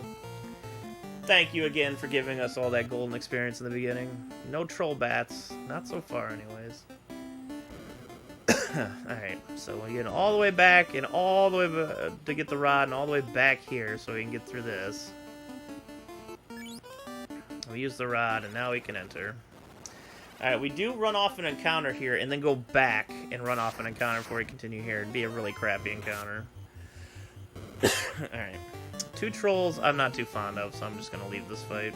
I'd fight if there was only one, but again, look, they're hyper-focusing on our last red mage, and I'm not gonna have any of that. There we go. And then we come back for an attack, which is actually images, but it could be worse. Well, not much worse than this, but you know. Oh, we missed 2 runs right away. 3 runs, oh no. That ain't good. Oh, wow, we got all those chances early and we missed them all. That's unfortunate. Oh, still missing the runs here. Now we stunned our 2 warriors. This is scary. Come on, we can run. There we go. Thank you, Gyre. We are out of that situation. Those stun locks are much less likely to happen in the future, thankfully. You get items that prevent you from being stun locked. Alright, this encounter is a wonky one. It can go from anywhere from like a single Grimp or a single werewolf to 2 giants, 3 werewolves, and 3 Grimps, or like it can fill the screen or it can be very tiny. It's a pretty amusing fight in that matter. We actually got one of the worst encounters in that situation. Alright, another pier down the drain. Yeah, in my practice run earlier, I had 50 heals at this point. I only have 31. I haven't actually used any yet, so we're trying to go as far as we can without using them. We will buy more after this, though. 2 trolls again. I'm actually going to take this encounter this time. Forgets my better judgment. But we do have heals to burn. I don't know what it is about trolls. They love hyper-focusing mages. I've never had it happen against any other creature in this game. It's really odd. Alright, so we took 1 troll out. Now let's take the next troll out. Hopefully this will get our other warrior to level 9. Unless I missed our other warrior in level 9. I might have missed it, but I'm pretty sure he's still in level 8. That silver sword a whooping there. Alright, we're going to the final floor here. Yep, there it is, level 9. Alright, that's awesome. Troll's gonna troll. That ain't wrong, Vonnie. That ain't wrong. Alright, there's 2 encounters before we fight Lich. One of them is images, of course. Hopefully we run. Very nice. And the next one's going to be a bull encounter, or a troll encounter with the possibility of bulls. Well, that's not a great place for the bat to be. So now we just push it along until it gets out of the way. Alright. Oh, bat. Don't go left, bat. Don't go left. Alright, this is a really bad encounter. We need to get the heck out of here. There we go. Alright. Time to heal up and get ready for our first boss battle. First fiend battle of the game. Alright. There we go. Let's go. Alright, it's pretty simple here. We got fire 2 charges, and we're going to use them. First round, Lich is most likely going to cast Ice 2. We have to pretty much hope to live through that. He did not use Ice 2 there, but that's concerning because he punched one of the red mages. who have a very low chance of living, a much lower chance of living, I should say, over the fighters. Alright, we did okay damage that round. Lich only has 400 hit points. It's not hard to take Lich out. It's just you're worrying about Lich killing off a red mage or two, which would be really bad. We are getting very low Fire 2 rolls here. We can have upwards to 150, but we still killed him and he never used the Ice Spell. That's some luck right there. Alright. The first orb shines, ladies and gentlemen. The first orb shines. Alright, 1 second. Alright. That was a wonderful RNG for us right there. Yeah, that was a really good fight. Now we're gonna do what we did last time here. Do this, power off and on. And we are going to go ahead and make our way to Crescent Lake.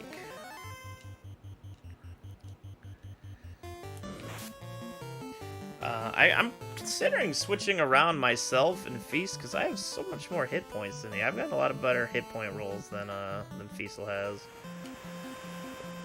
This is definitely not world record pace. We were at about 1 hours and 15 minutes when we got Ruby, and any percent run you're about ideally at 54 minutes, but more likely at 55 to 56 minutes when you get the Ruby. That alone is like 20 minutes difference. A lot of extra leveling at the beginning of the marathon safe route. If only, if only. Alright. We're gonna use our safe squares here. And we're gonna tent right here. And get a couple encounters here and reset. There we go.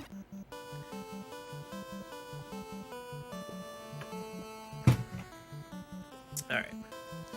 So we're gonna head and tent here and reset. Oh my god. I'm gonna tent here and reset again. And booyah. And we're gonna make our way here. Alright. Nobody died, which is awesome. So we're gonna go ahead and straight to the inn and heal up. See, we got good cash coming out of there. I like how much cash we have. We gotta head over here. We're gonna get 12 cabins to start us off with. 1, 2, 3, 4, 5, a 6, a 7, 8, 9, 10, and 2 more, 11, and 12. Alright, we have plenty of extra money here, so we're going to buy quite a few heal potions at this point. We didn't get a lot at the beginning, but we're making up for it right now.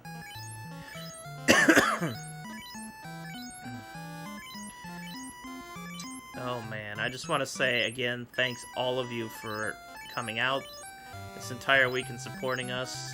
We at RGL really appreciate it. We worked our little tails off. Every single one of our tech crew worked our tails off this entire week. So we thank you so much for all your support here. But yeah, we're gonna buy quite a few heals here. We need those heals, baby. We need those heals. Usually I have about 4,000 less gold here, but we fought a few extra fights here to get to this point to where we could buy some heals early on. And I'm so happy. I'm so happy you all love this. It's been something I've been kicking around for years, wanting to try out, and RGL being amazing as they are, and I couldn't be happier to be a part of this team. We as a team brought this marathon and made it happen. Every cog is important in something like this, every single one of them. And it's just a wonderful, it's a bonding experience, and a wonderful team experience on our end, and when we see all the happy people in chat who love this, it makes us so happy. So thank you all again. This is just my little spiel as I gather heal potions here. We're gonna get down to 30,000 and then and then take off here.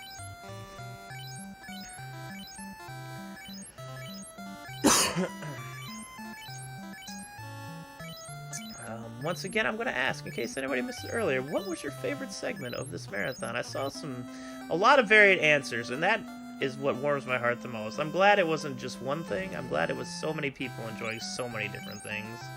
Alright, here we're going to sell every piece of equipment that's not the main armor for our warriors.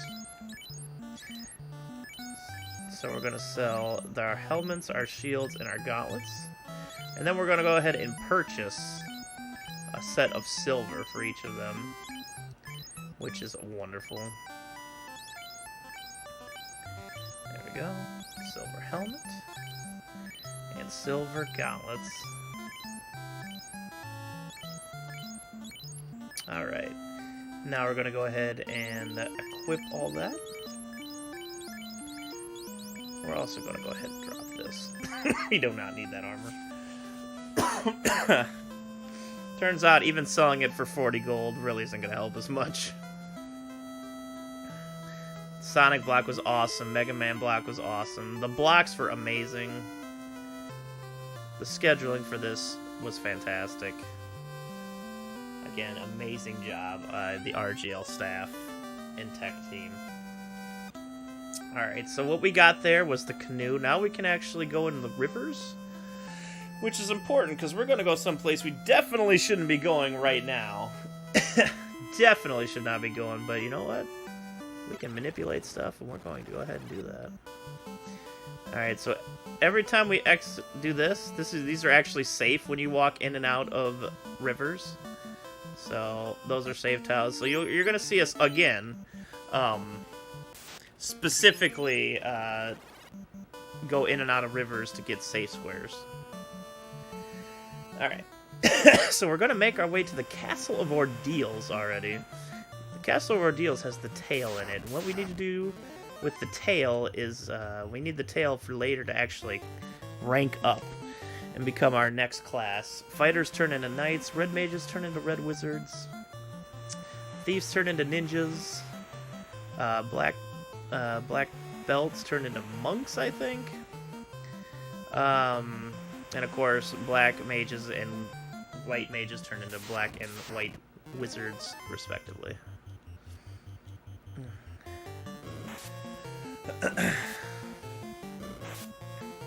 Alright, we have a Kizoku battle here, which is just Japanese for pirate.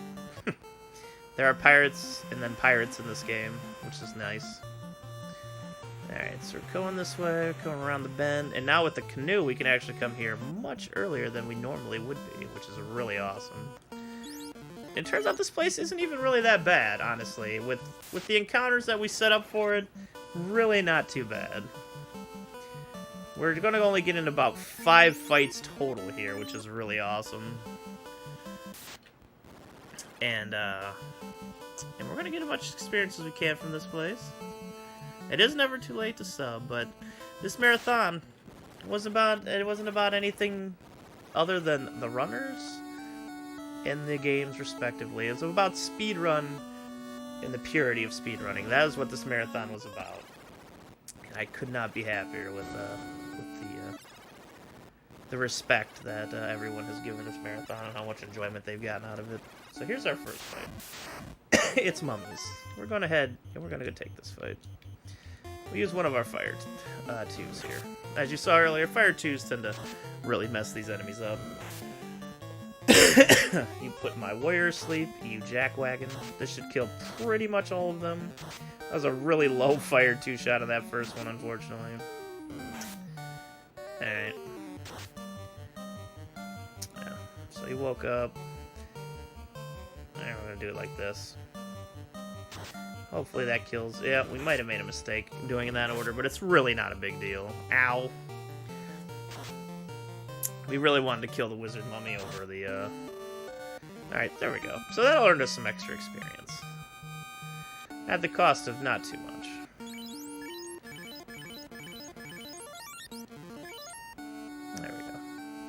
Alright, when it comes to taking the right paths in this place, where you see these little columns that we just walk into and warp, always take the bottom one. It's always the correct one to take. I don't know why it worked out that way, it just kind of did. Alright, so we're going to get into an unrunnable encounter here. We prefer more than one, we prefer 3, but we only got 1 Zomble. That's okay. Yeah, we're going to have you fight, and we're going to have you use the fire too. Zombles are worth some pretty dang good experience at this point. If anybody are familiar with the Power Peninsula, which is the top, it's northeast of Provoca early in the game. That's where the monster grids come in, and how we were abusing them earlier, and how you can still abuse them to fight monsters way ahead of you. Zombles are part of that monster group, and now we're just starting to run into them. Alright, we're gonna run from the nightmares. I'm in a nightmare! I'm in a nightmare of not being able to run. Please don't hit Nessie again.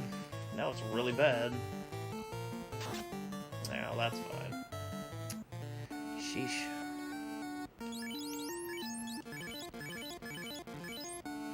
Alright, we're going to use the save tiles here. And as you know, as noted before, everything from a door tile when you step in is a save tile as it's connected to it. So these are all save tiles up until you get into the open space. Alright, so we're getting the Ice Sword and the Gold Bracelet. Both very good items at this point in the game. The Ice Sword is incredibly good. It's one of the best swords in the entire game, and we managed to snag it this early, which is nice. Alright, that's the last battle before we fight the boss of the dungeon, which is just a trap tile with a zombie dragon or 2 in it. So we're going to grab about 10,000 in gold, grab a house, and lastly, the Zeus Gauntlets, which is one of the best weapons or items in the entire game. It is so unbelievably good. Let's get this down here. Drop you, equip you. We're gonna trade the silver here, and the coral here, and the heal staff also. Actually, we're gonna do it like this. And then equip everyone. And then we're going to go ahead and use your last heal. And then we're going to... we have a lot of heals at this point. We usually don't have this many heals. Now we're going to go ahead and fight this. It's possible to get 1 or 2 zombie dragons. We got 2. We're going to use our Fire 2 charge now. We prefer 2. It's still a little sketchy. They could stun your guys. That's a really nice hit to start us off. As you can see there, they paralyzed the second warrior. But the second warrior already got a good hit in, which is really nice. This should kill the first dragon. That's also nice. Alright, that's it. We took one of the dragons down really fast. So this one should go down equally as fast in this round. There we go. And now we are done with ordeals. We get 1,000 experience here. It puts us at level 10, which is perfect going into the ice cave. This level is very nice to be at this point. We grab the tail. We grab the tail. And now we're making our way out of here. Very nice overall. Alright.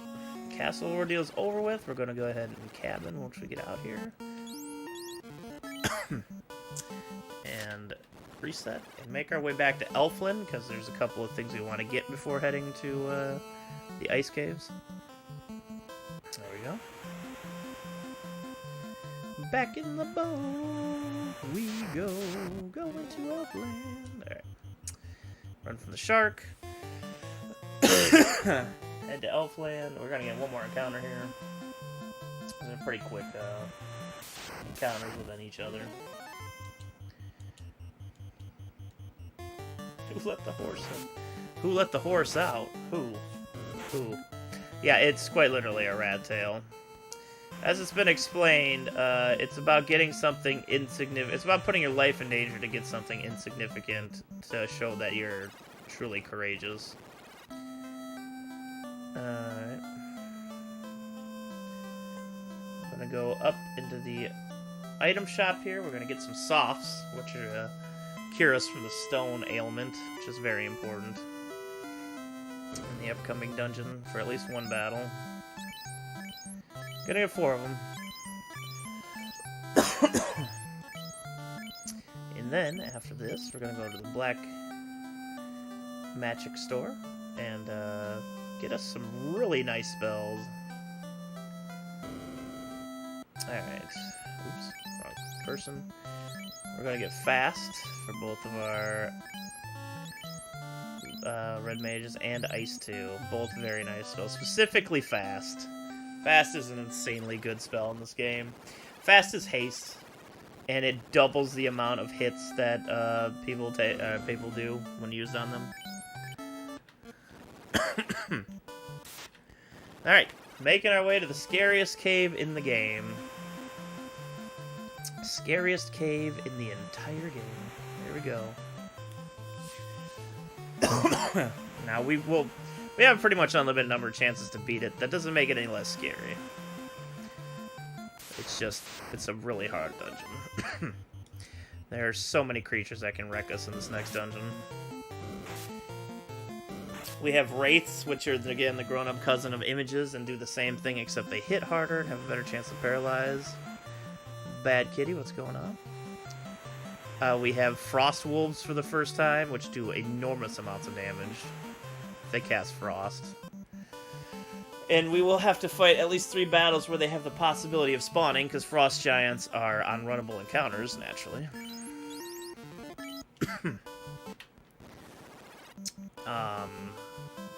There's just a lot of garbage coming up in this cave.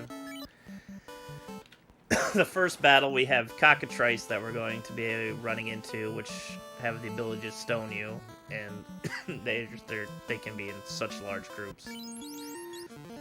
I never explained earlier why the Zeus Gauntlets were so good, because I didn't even equip them.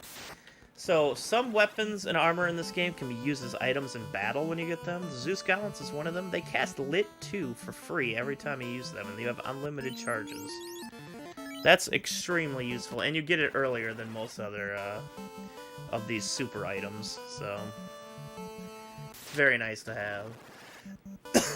Alright, so we're going to get up right to the front of the cave.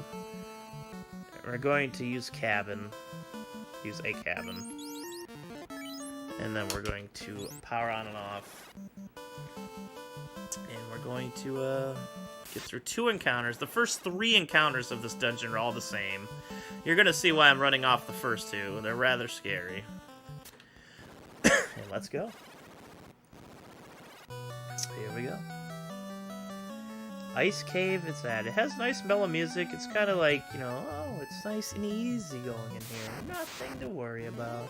Suddenly 5 Cockatrice, but we did get the advantage, so that's very nice. If they stone you, that counts as you being dead, therefore, if all your party members get stoned before 20 displays, you are dead. The game's over. But you're going to see a real neat trick with that later. Much, much later. Alright. So the first floor of this dungeon went exceptionally well. Like, incredibly well. First run, getting the advantage in one and then just a first run in the other is really good. This battle's much scarier. We're going to go use the Zeus Gauntlets ahead of time just in case. Again, a really nice, quick run. Wow. Let's hope this luck lasts throughout the entire ice cave. That was really nice. Alright, we're going to get in a Frost Giant encounter after this Wraith encounter that we're doing here now. And they got the advantage, very unfortunate. And nobody's stunned, that's good. I'm still going to use the Zeus Gauntlets just in case, though. Because if you get stuck not running or a bunch of people get stunned, it's nice to have the ability to just wipe them out when you need to. Alright, I think we're just going to fight him at this point.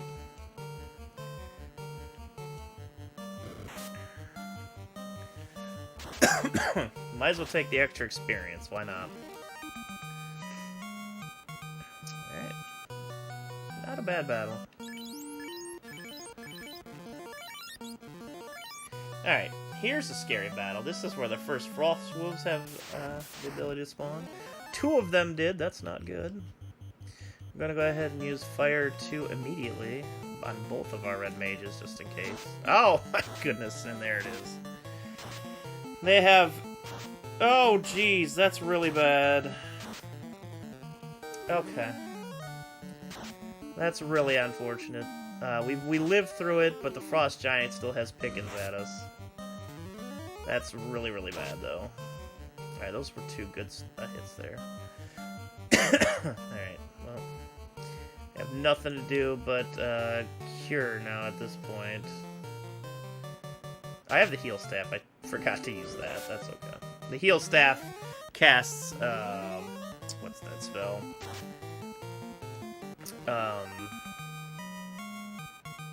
I forgot the name of the spell at the moment. Hey, I'm level 10. And we all lived, so it's okay. But it cures everybody in combat, which is nice.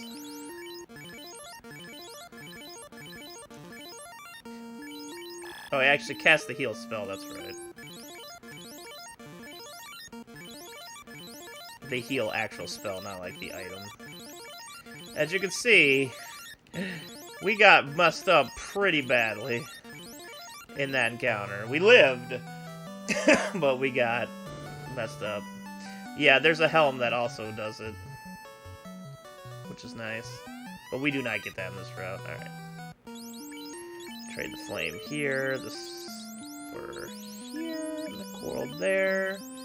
Equip, equip, and equip. We can just drop the silver daggers at this point. Yeah, we're good to go. Alright. And we get this trap tile right here. We're gonna try to run from it. No guarantees, though. This is why we try to run from it. There's a lot of stunning enemies here. If nothing else, I hope, yeah, the Zeus Gallants get off. We got 5 Wraiths. That's pretty unlucky. This battle usually always has at least 9 enemies in it. Alright. Ow. Don't stun Gyre, please. That would be bad. Alright, we're just gonna do this now. Alright, wipe out as many as you can here, please. All the Wraiths would be nice. Oh, that's beautiful. I think it's gonna be a clean sweep, y'all. Very nice. That's good experience. 714 experience. Okay, we're good. We got the advantage there quite a bit, which was nice. Alright, so next scary Frost Giant encounter. No Frost Wolves, that's a sigh of relief.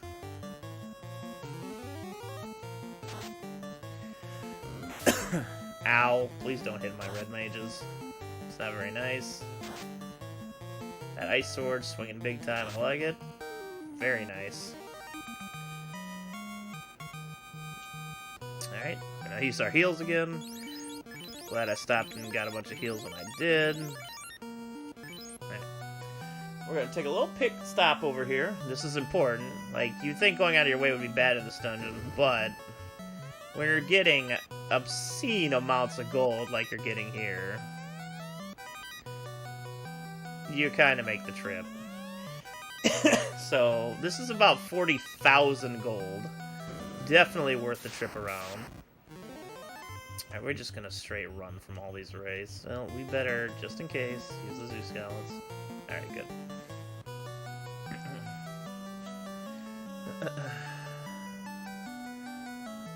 Yeah, the 80% of this is sub 3 hours. Alright, Fire 2s. Go, go, go. My best runs have been on pace for 2 hours and 53 minutes. But it's just... It's a very, very dangerous route with a very, very, very low % chance of finishing. It's super fun, though. I love running this game so much. Alright. That's our last Frost Giant encounter. All the Frost Giant encounters are done now. So we don't have to worry about Frost Wolves spawning. Just getting stun locked, of course. We have the Eye coming up here. We have our easiest fight of the dungeon right here. Red Bones, which pose pretty much 0 threat at this point. Alright. We're gonna get a really, really nice piece of armor coming up here. First, we get the 10 grand. Then we get the ice shield. This protects us from stun, which is really important. Go ahead and put that puppy on. We don't need to heal for this fight. Alright, hey. Here's the eyeball. This is where we're going to use our Ice 2 charges that we got earlier. We could take it out before it hits us, but that's low percentage. Oh, he missed the glance! That is lucky. And the eyeball goes down. That puts a smile on my face. We're going to grab the floater and be out of here shortly. Now with the Ice Shield, we don't have to nearly worry about our first warrior getting stunned as much. This is actually a really unfortunate, probably the worst battle I could have gotten into on the way out. If I die at this point, it's not a big deal. If like one of my members die, obviously, if everyone dies, that's a big deal.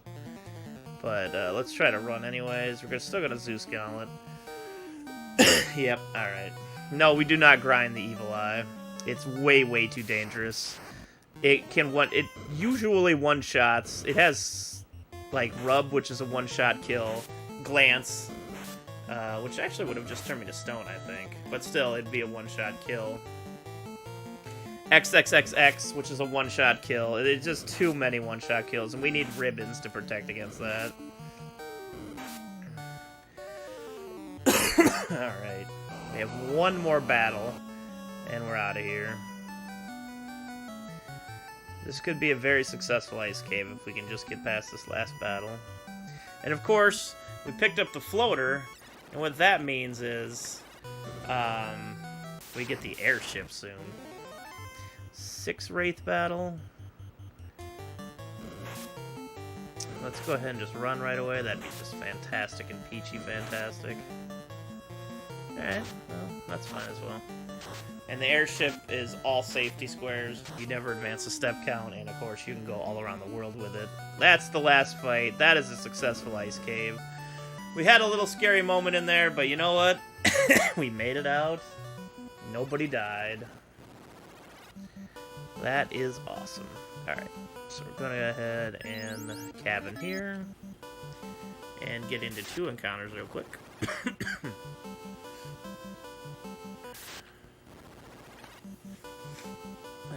Goodness gracious. Now we're going to cabin here.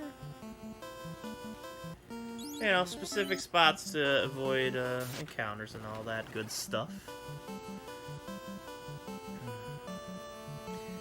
But we're all doing this to make our way to the floater.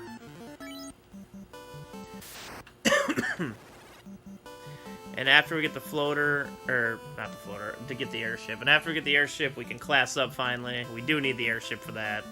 There's no other way to get to that point without the airship. Alright, making our way downtown.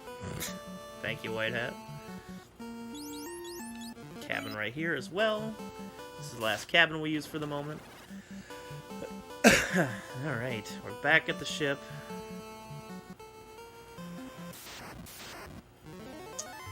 We get into 1 encounter here. This is the last encounter we get before we airship. God, I have so much more hit points than Fiesel. Which is actually could be a good thing to be the second fighter, so that's fine.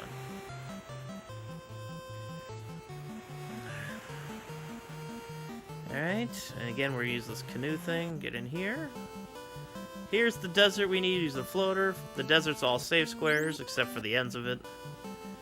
And now we have the airship hype, everyone.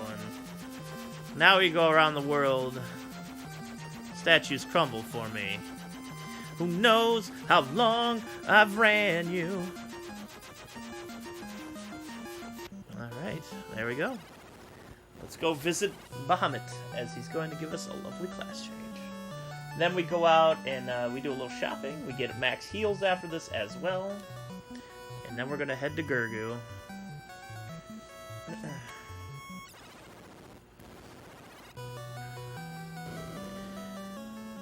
This very, very, very unnecessarily long hallways that they stick this in is a little silly, but hey, look, it's a little candle formation in the shape of Bahamut's face.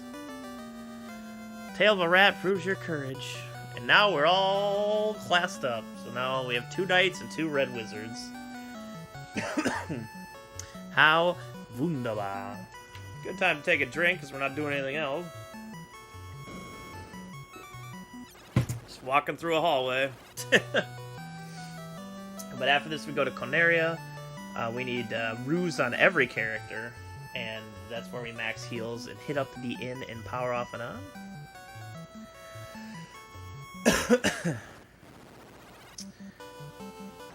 Whee!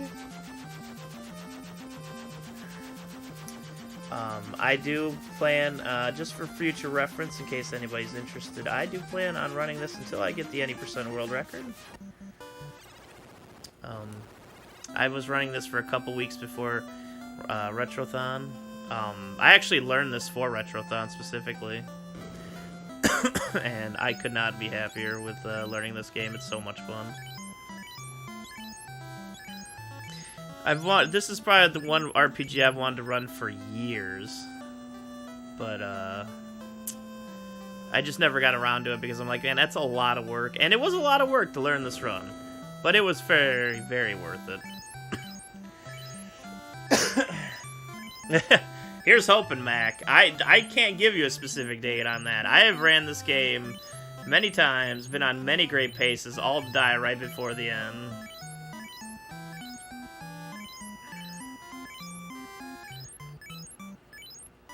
So I can't guarantee anything, but I'm going to do my best. I'd like to also go for the single segment record at some point, because I just really love running this game. It's so much fun. I'm glad Retrothon gave me a really excuse to actually learn it, which is lovely. Yeah, the end of this run in true any % route is insane. Like, it's insanely difficult. Not that it's difficult to, like, it is difficult to execute everything quickly, but it's more difficult, and the RNG is so unbelievably brutal at that point in the game. You're not supposed to be, believe it or not, you're not supposed to be a single level 20 fighter soloing all 4 Fiend refights. Crazy, I know.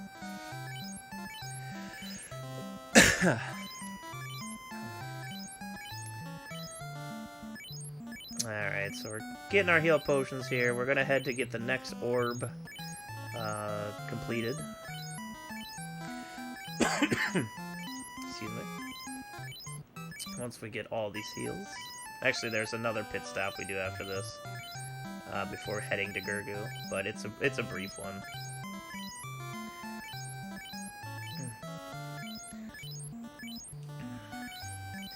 Alright, we are full of heals. Let's go ahead and hit up the inn and power off and on.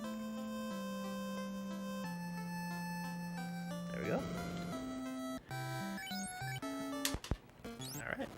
So we're going to head to Elfland again here. We're going to get every single one of our people Cure for.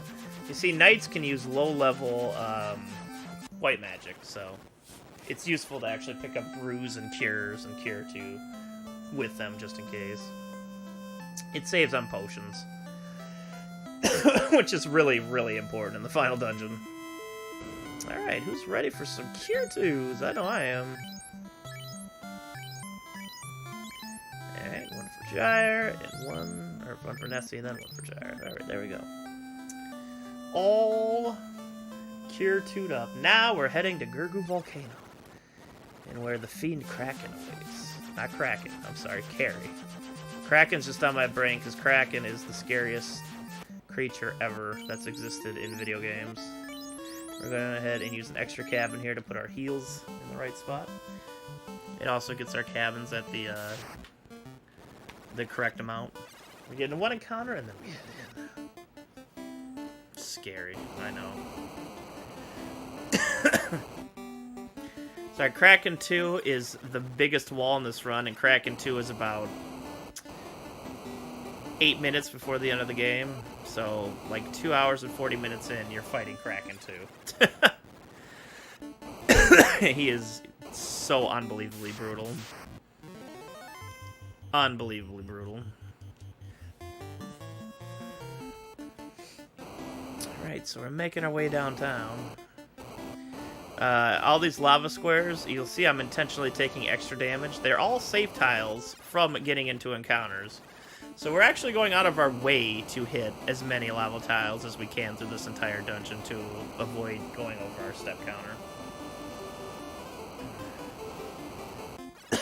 Excuse me. So in these next two rooms, we won't even get into it a single encounter. We're just gonna keep walking through them lava tiles and feeling good about it. Swap off right there. Get into more lava tiles. And we're preparing for the final grind in the game. The real final grind. Alright, so right here we're actually going to swap me up. Or not me, what this is not actual any percent. We're gonna swap Nessie up top. There we go. Now we're going to use all of Nessie's cure items on everyone else.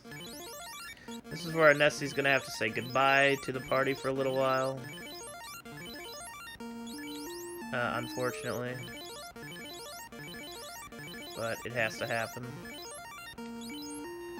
Nope. But nope, we weren't done yet. Gonna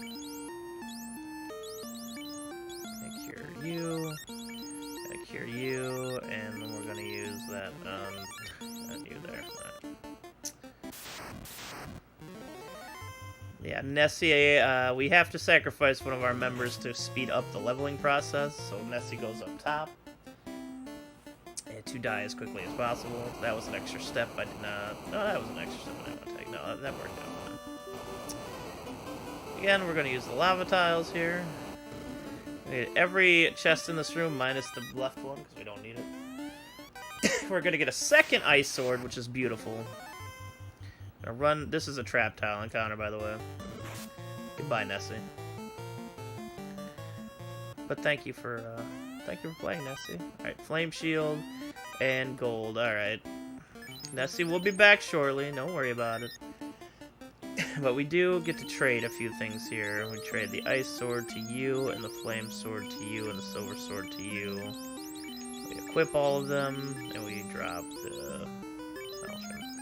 And armor-wise, we trade the flame sword to the second fighter. And we go ahead and equip that. I think we're good at that point. And I guess we can use that last cure too. There we go. Alright, now we're going to make our way to the grind spot. One of the best grind spots in the entire game.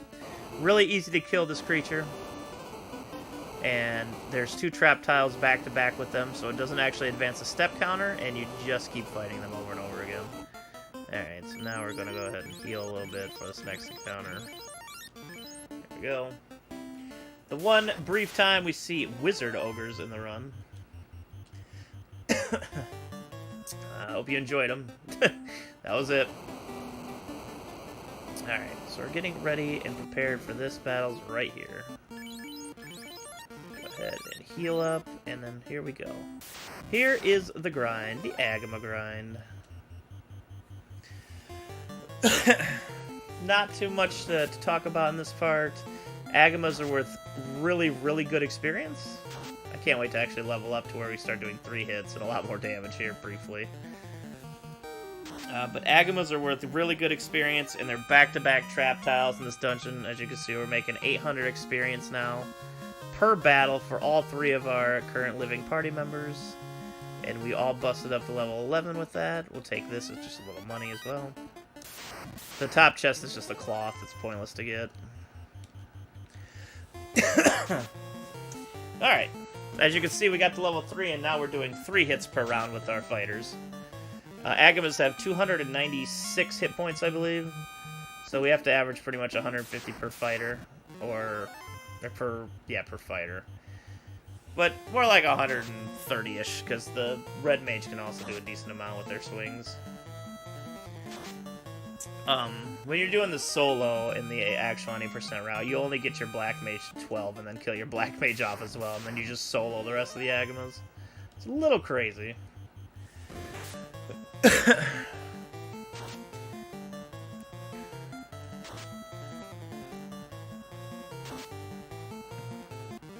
Alright, so there we go. And this grind happens for a little while. What we need to do is get our red mage to level 16. And what happens with level 16 with our red mage is they get 2 level 5 charges. And at level 5, the charge we want the most is warp. And it is extremely useful. So, shoutouts to warp.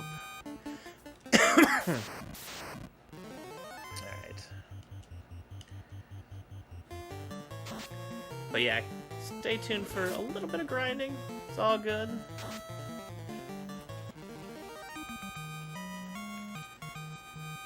$8.24 rounds. See, we're already level 12. I'm telling you, this is such a good leveling spot. This is like the main leveling spot in the entire run.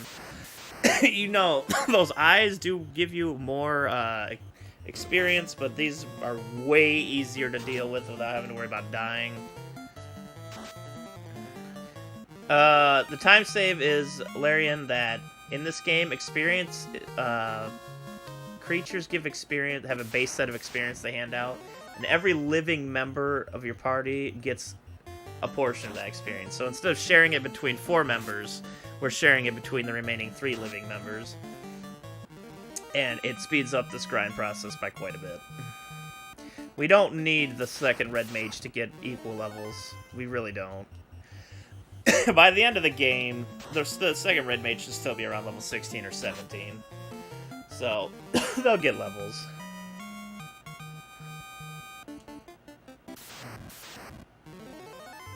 I know Speedrun Robot is very fun, and I'm glad you figured it out, but again, as it was pointed out, you can go to speedrun.com, and I know it's cool to use the Speedrun Robot, but it kind of gets spammy a little bit, and a lot of chat doesn't like it when it gets too spammy, so please refrain from doing it a little too much. I appreciate it. And RGL appreciates it. We're getting a lot of nice crits here. Beautiful.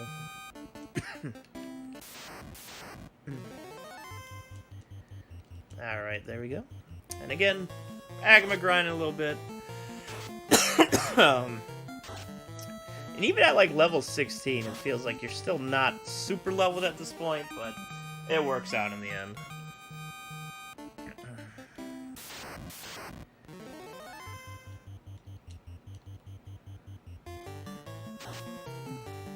Oh, what the overall leveling to get to 16 here is? I don't actually know what like the exact time save is.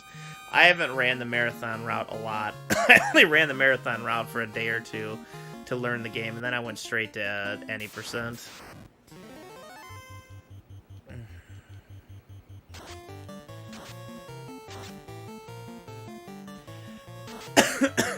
So I don't know the exact amount, so I apologize for that.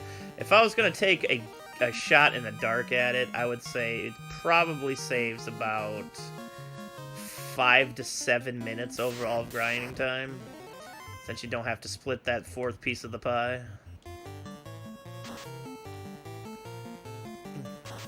But that's just a shot in the dark. I would take that as a...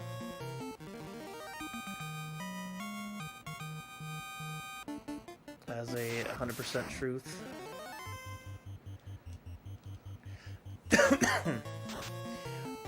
Getting damage faster isn't really important here. We're still one-rounding Agamas. That's not the issue. The issue is just getting the experience fast enough. And getting more experience for basically the same amount of time. Actually, Nessie being alive here would take a bit of time away, because you would have to use the command to use Nessie every round. Oops. And that would cause it just to take longer. And also Nessie's swing wouldn't be as strong, because Nessie doesn't have as good of a sword. So overall, even if Nessie was alive, the Agama wouldn't die faster, and it would just take longer.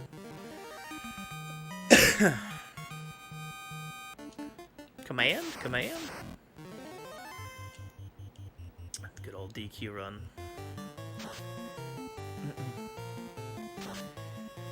But yeah, that's why we get to... That's why we do what we do here. And Nessie will level up a lot faster along the way. Again, after this, we'll just be fighting battles along the way for everywhere we go. So,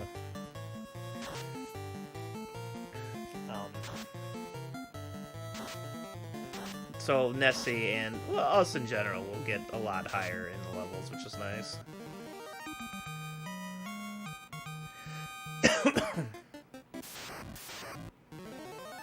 No problem, Larian. Feel free to ask away. Too good. Yeah, Nessie has quite the fan base. Nessie's a great guy. We always sit down and chat at GDQ a lot. He's a good friend. We talk about how many records we're trying to get in the NES and, you know, future NES plans. It's important to note that me and Nessie sat down at AGDQ 2017, and we both talked about doing what we're doing at this day. Last month, we both picked up Final Fantasy, and now we're both going for records in Final Fantasy in separate categories. He got his. I've been close to mine quite a few times. Unfortunately, it's just so heavy in the RNG. That it's unfortunately. I mean, I've been on record at least 10 times, and Tower of Fiends Revisited, Temple of Fiends Revisited. I'm sorry, is just it's so unbelievably unforgiving. That's just the way it goes. That's just the way it goes. But I'll join him soon enough. And we're both gonna execute the plan we talked about 2 years ago.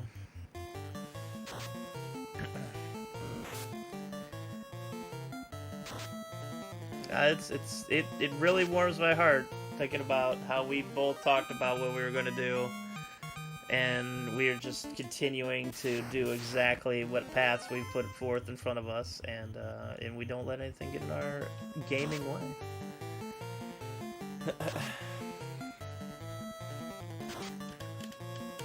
We both share a very hearty love for NES, so we're going to be playing NES for a very, very long time. I know he loves to stream, and he'd love to turn it into something he can do all the time. I love streaming, and I did turn it into something I can do all the time. And I'm hoping to expand it even more, you know, as I go along. And continue doing this for pretty much as long as I can. Excuse me.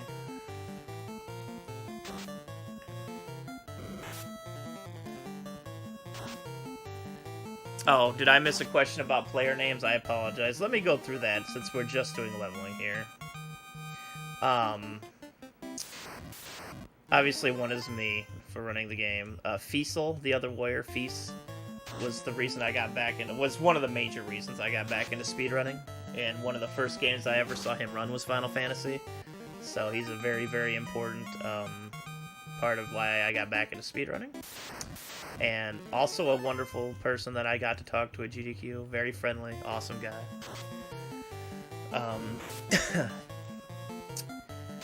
Gyre. I have talked briefly to Gyre, not really at GDQs, but I talked to him in messages and on Discord and stuff. Asked him a lot of questions. He's very, very helpful. Very great guy. I would definitely suggest following Gyre as well. He does a lot of Final Fantasy. He's incredible at Final Fantasy. He is also the reason why these routes exist. So shout outs to Gyre. And of course Nessie. I just went on the the reason why Nessie is who he is and why he's important to me as a friend and a speedrunner.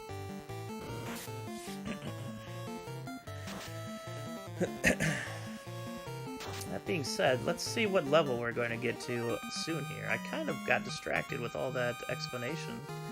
Alright, so we're 15, so we're only one level away here. I have one level to go, look at that. Grinding goes fast when you're talking about all the nice things and speedrunning in life.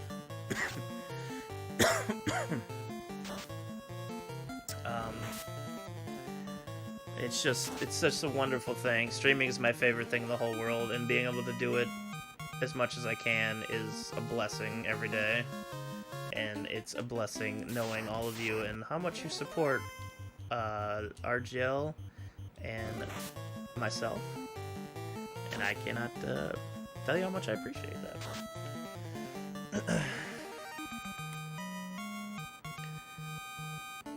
I have met many great friends along the way in my journey on Twitch. Enemy TV is somebody I met. One of the first people I met on Twitch. Was an awesome dude, and you saw him earlier in this marathon, and was a big part of putting this marathon together with myself, Ant, and the rest of the tech crew. So like most of RGL pretty much I've met through my channel and RGL, and they're really great friends of mine now, like Shima and Evo and Kavik and Concakes and Too Good, and so many more people that are just amazing to me. Anthole I've actually known since 2004. You talk about an old school friend who's been a good friend of mine for a very long time. I actually live with Ant now. We are been roommates for the last 7 years. But yeah, I met him on the internet back in 2004. I've met all of my best friends in my life through the internet. So I have a lot to thank for the internet. The internet can be a very nasty place, but it can also be a very lovely place. And this is now coming to an end to our Agama Field session.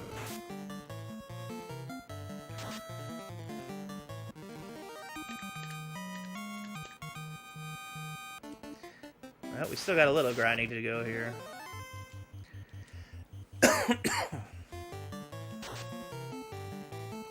Wow, that was a really weak hit there, Feast. What you doing? What you doing? Alright, after we're done here in this first, in the whole Agama grind, it's basically a straight shot to carry after this.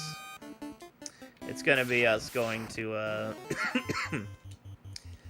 getting one other encounter the whole time, and then going to fight carry. RGL is love, RGL is life.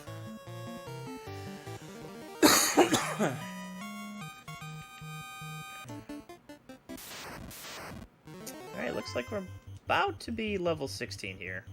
If I had to wager a guess, this fight is probably going to be it. If not, at least the next fight. I think we're going to take 1 or 2 Agama fights after we get the level, just in case. Just for a little extra experience, because you can never be too sure. Alright, I'm going to assume this is going to be the level then. By the way, when you're solo grinding this, you get over 2,000 experience per battle. It's really a great thing.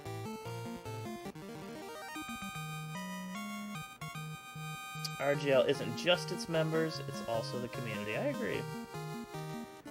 We come together as one wonderful unit, and it's just great. It's a pleasure, it really is. I started raffles 3 years ago on RGL, and I did them for a very long time. And I think a lot of people really enjoy the raffles. Speaking of raffles, we're going to be bringing raffles back to you this Friday, so tune in for that goodness. Alright, this is going to be the last Akuma fight here. And then we're finally going to move on to carry, and we've done all of this main grindy leveling through the entire game. We will just fight as we move along for the rest of the game now. What do you think about solo runs in this game? I'm not sure what solo runs would be faster in this game. Solo runs would not be faster in this game. Maybe the Warrior. The Warrior solo run would probably be pretty fast. Alright, let's go fight carry now. And we're gonna get the last damage square here, and then we're gonna heal up. It's not healed quite to full yet.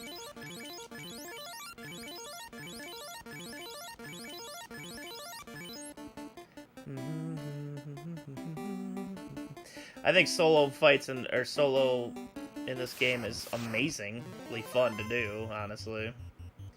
I think soloing is one of the biggest charms this game has to offer for replay value. Soloing and fun parties to do, which really doesn't happen in most RPGs, honestly. Alright, here we go.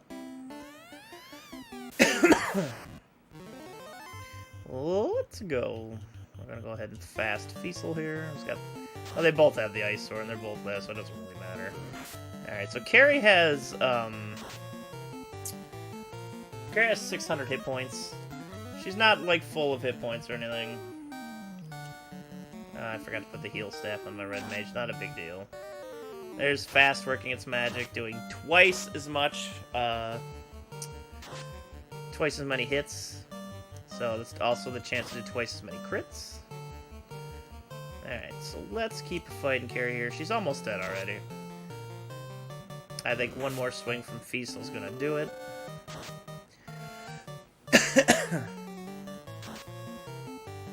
Oh yeah, solo fights in this game are super fun. Super fun way to do it. And Carrie is down, and that's 2 orbs shining again.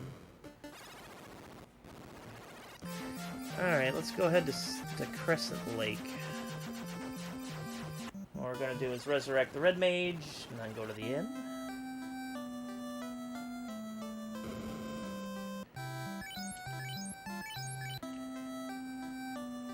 Of course, the red mage is already in its spot. Now we're gonna all heal. You can see we got tons of cash, which is nice. Alright, so now we're gonna head to Melmond.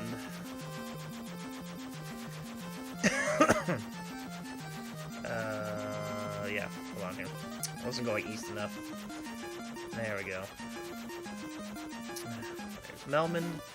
And then we're gonna pick up again. We're gonna pick up Warp for both of our mages. We got a few different things to do here before we go to the next place. Excuse me. Get out of my way, lady. Thank you. Let's Warp. Gyre can get Warp. There we go. We're gonna head out here. And now we're gonna go get the bottle. We gotta get the bottle from the caravan. It's one of the most unique squares in the game. See, the airship can only land on the planes in the game. But for whatever reason, this oasis here counts as a square, so we can just land on top of it and purchase it. Easy. Alright, so we grabbed the bottle. That's gonna get us a quest item so we can breathe underwater in the sea shrine. Here we go. Alright, and which we have to go here to actually get. We're going to stop at and get the best glove item in the entire game. We're going to get 3 of them, pro rings. So let's sell our previous ones. Sell our silver gauntlets. Sell our silver gauntlets. Sell the silver shields. Alright, now we're going to buy 3 pro rings here. One for Feast. One for myself. And 1 for Gyre. I'm going to go ahead and equip those. Trade equip. There we go. And we're going to go ahead and use that bottle. Fairy pops out of the bottle. Oh my god. I wonder where this fairy could be. You can use the fairy anywhere. And it'll pop out and give that item. I don't think it tells you where the fairy goes.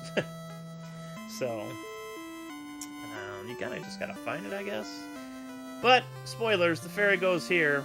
And then we have to talk to the fairy. The fairy will give us Oxyale, some sort of oxygen device or magic or mystical item that lets us breathe underwater. So we can head to the sea shrine shortly after this. There's one detour before the sea shrine, though.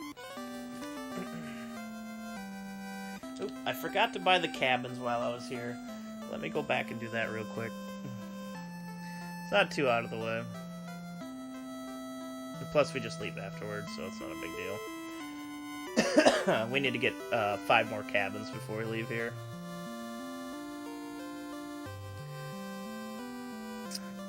Missed the item shop.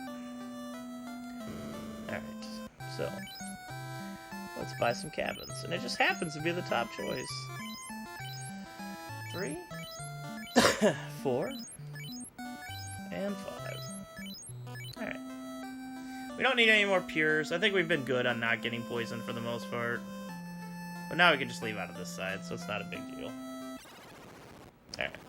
So now we're actually going to a different part, a different side quest that we need to do. I guess it would be part of the main quest, but we need to go get the cube, which lets us into the Sky Fortress, which is to go to the 4th Fiend. But there's a lot of good items in there that we want, so we're going to go there now. Cabin here. Oh wait, no, we do not. I did that earlier too. We weren't supposed to cabin there. That's fine. Alright. We're actually just gonna run from these. No. That's not gonna help, actually. So we do 2 there, and then we're gonna go up here and use 1. We're gonna skip using that one right there. There we go. So we skipped 2 encounters so far. Just to make sure I'm doing this right. Yeah, we're actually supposed to skip 4 encounters, so we're just gonna run from 2 encounters.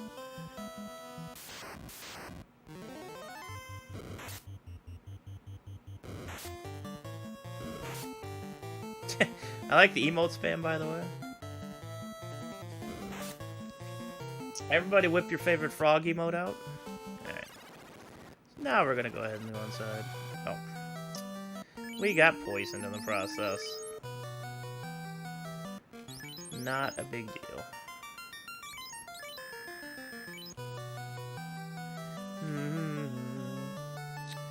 Alright.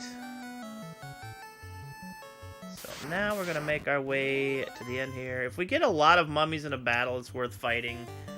That battle is about as little as you can get.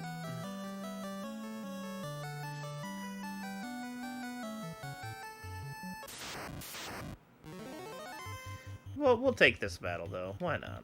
Why not, right? Larian, I like those ones. That's Smite TV's emotes, right? They're good ones. Of course, the Froges are going. Mario Bros, I appreciate the poverty gold frog. Nice Kermit Comfy. I like it. Okay, take some extra experience for that.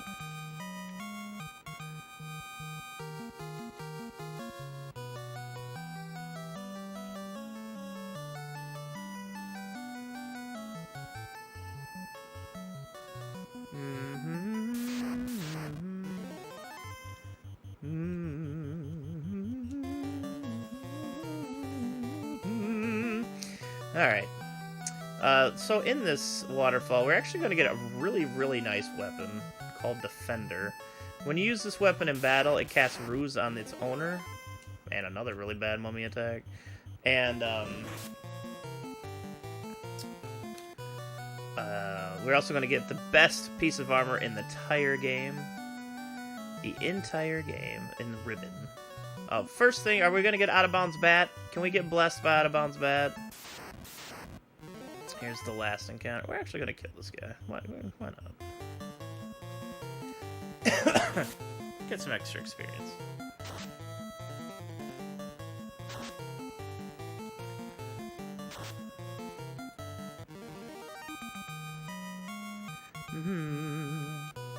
We are not going to be blessed by Out of Bounds Bat today, unfortunately.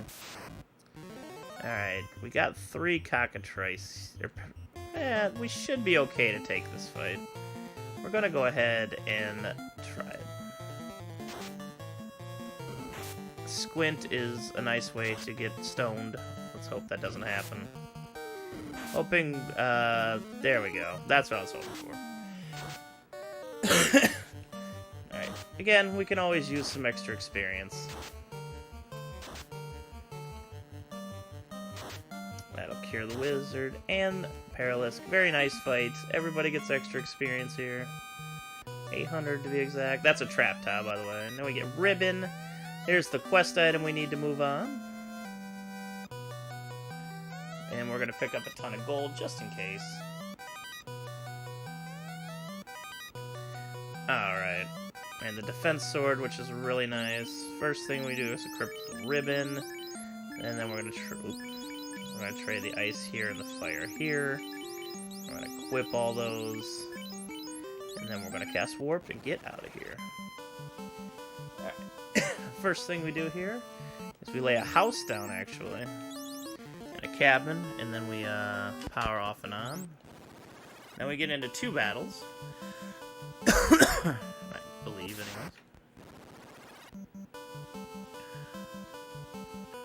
There we go. No. We only get into 1 battle, I think. Let me just take a look at that real quick. Yes. That is correct.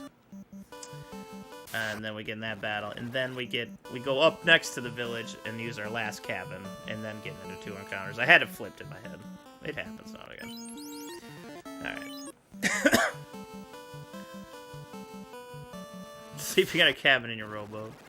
We get 2 more encounters here. Basically, we power off and get into 4 encounters before entering the Sea Shrine to get a very optimal monster order. Alright.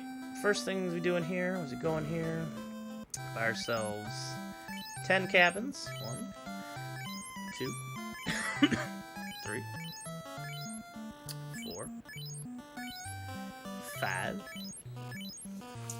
6, 7, 8, just 2 more now, 9, and a 10. Alright, and now we're gonna buy 4 houses. Be all the houses that will go for the rest of the game for us. We're also going to buy 1 extra cabin just to make sure. Alright. Money is not important anymore. We're not going to buy anything big. So, we're good on money for the rest of the game. And we're going to talk to this lady who doesn't let you pass unless you have Oxyale. She asked you to help the mermaids, though. This is one of my favorite songs, maybe my favorite song in the game. It's so good. The music in this game is incredible. You know we're on the right path when we get into an encounter right before the stairs. There we go. See snacks? Put your snacks in chat, everyone. In chat. Snack it up. Living La Vida snack. Alright, we're gonna walk in front of this door for a save tile, which we do a lot in this dungeon. In the actual 90% team, the entire game is step perfect past this point, so it's important to be step perfect. Not so important here, though. Alright, so we're going to fight the waters here. We were hoping for 3. We only got 1, unfortunately. They are very good experience at this point. I don't think they're runnable either, so must fight. There we go. Oh, I forgot to mention the defender's also nice boots and attack. It also has one of the best critical rates in the game. I actually like it better than the next sword, which does a little more damage because of that. Alright, so we're gonna grab the Opal bracelet here, the best armor for mages in the game.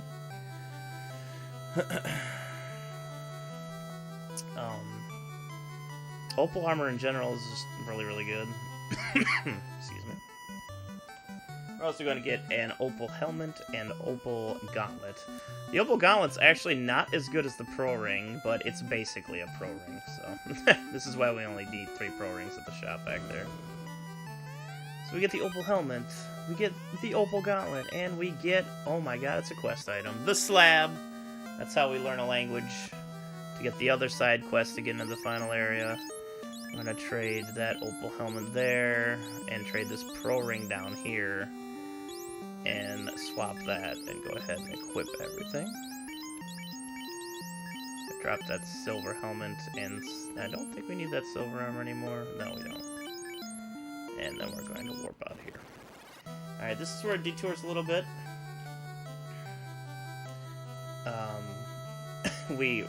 From the other route. We are going to get the extra piece of warrior armor. There's 2 warrior armors in this game that are incredibly good. And they're both in the final ones in each final 2 dungeons. The Opal armor and the dragon armor. The dragon armor is a bit better, but they both have the same base defense, and both of our warriors we want as stacked defensively as possible, so we're going to get both of them. And again, we're fighting more encounters as we go, unlike the other routes for this game. It's not too much of a detour. This is actually an unrunnable fight, so we're going to use Lit 2. We're going to use the Zeus and Lit 2. It's really nice that we got the Lightning 2 in first, because that cuts down on a lot of their attacks. They're not dangerous attacks, but it just cuts down a lot on the time. So that's really nice that we got to go first there. That was a very weak hit. Hopefully this Lit 2 does a lot of damage to that bottom one. Alright, we should be out of this in one round. Excellent. That is a lot of enemies. Not very scary. They're just a lot to take out. And it's unrunnable, so we have to fight it. Alright, let's get this amazing armor up here. Go ahead and smack that onto my top warrior. Instead of the iron. Drop the iron armor, use magic, and warp off this floor as well. See, the warp spell is incredibly useful for dungeons like this, so... I need to switch the Zeus Gallants to the bottom warrior, or bottom mage at some point. Alright, we're not gonna do enough damage, I don't think, to kill any of the sharks in the first round. Nope. They will both fall in this round, however. And when I'm switching the Zeus Gallants, I'm going to heal my bottom red mage. Just a little hurt. A little bit hurt. Oh, Nessie's getting level 2. See, I told you Nessie would start catching up on levels. So let's trade you to here. And we still have a lot of magic that we haven't used. There we go. Alright, moving on. Moving on, moving on.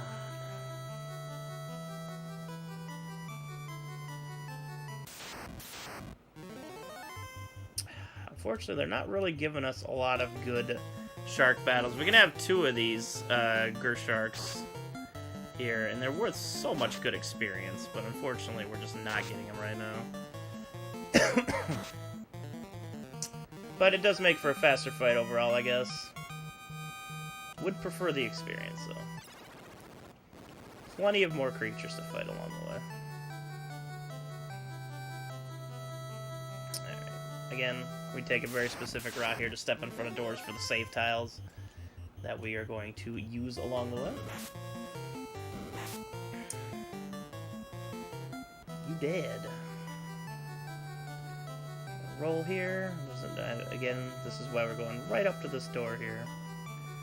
Thank you for that save tile door. We appreciate it. This is a pointless room. There's another room that's very short. Another short on the shark battle again. Oops.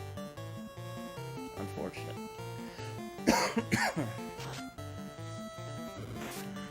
Oh, wow. Picking on my poor bottom mage here. I'm glad I got the gold bracelet at least. Alright. Let's see here. Item. Oh wait, we don't need an item yet. Still have spells to use, including our 1 Cure 2 spell that our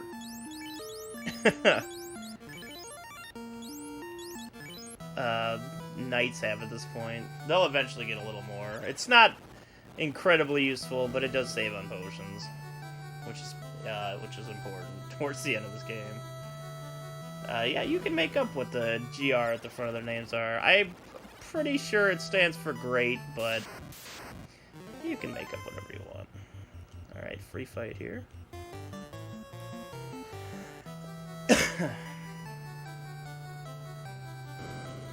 We're gonna go up here. Run away, run away, run away, run away now. Running away, running away, running away now.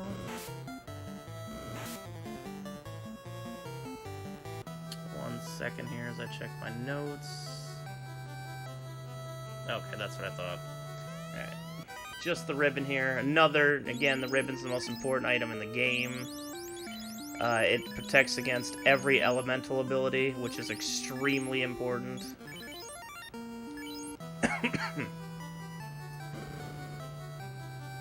Like, every spell type is protected with ribbon. It's really, really useful. It only has 1 absorb, which is bad, but it's so useful. It protects against stone, it protects against death, it protects against all elemental magics. It's too useful to give up, even with the low amount of absorb it has for defense. Alright. This is the floor that Kraken's on, by the way. We're almost at Kraken. Kraken 1.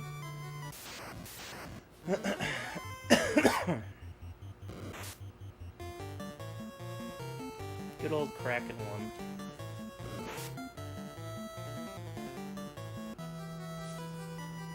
Alright, we'll get into one more battle before we get into there, though, that we'll actually fight.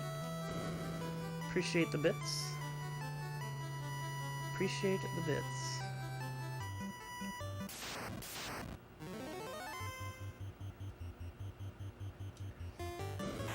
We appreciate all the support. Again, I cannot and I will not stop telling you how much we appreciate the support you've given us through this entire marathon. It's been unreal. And we thank you from the top and bottom of our hearts. We're going to use 2 Ice 2s here because oh, wow, that was... Those are really good swings from our warriors. That was a great fight. A nice 1,000 experience before we go into the Kraken battle here. When we get in the door, we will heal up. Get ready. Cure. Yeah, you can use your cure too. And we're pretty good, honestly. Alright, let's go fight Kraken. Let's go fight Kraken. Alright, so we're going to attack, and we're going to fast right away. We want both of our warriors to be faster for this fight, so they can do the most damage. Hopefully our red mages go first. That's a good start. That sucks, but honestly is not a big deal. Not a big deal. So now we attack, and we cast Lit 2. The bottom red mage was supposed to cast with the gauntlet, but unfortunately they got sniped. Kraken has 800 hit points at this point. As you can see, he hits 8 times. He has 8 tentacles, and he hits very, very hard. Kraken is not a nice boss, and you should not like Kraken. Oof. Don't want any more deaths if I can help it. I didn't want that death, but Kraken has been focusing a lot on my red mages, which is unfortunate. He's almost dead at this point, though. Come on, a good Lit 2 here. Nah, not good, not good. Oof. Hitting us hard there. We're good, though. Kraken is down. The third fiend is down. And non-surprisingly, everybody else levels up. My poor Nessie's laying passed out. Oh, goodness gracious. Alright, we're gonna go back and wake up Nessie before we move on.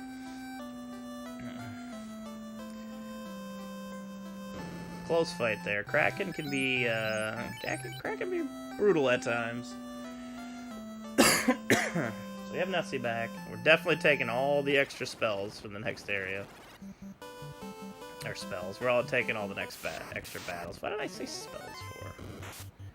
Oh my god. I was off on my step count. Oops.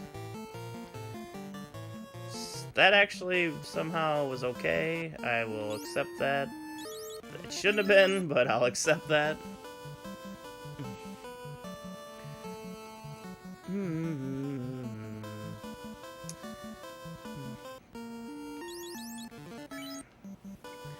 Alright. Gonna reset. And then from here, we're going to Melmond.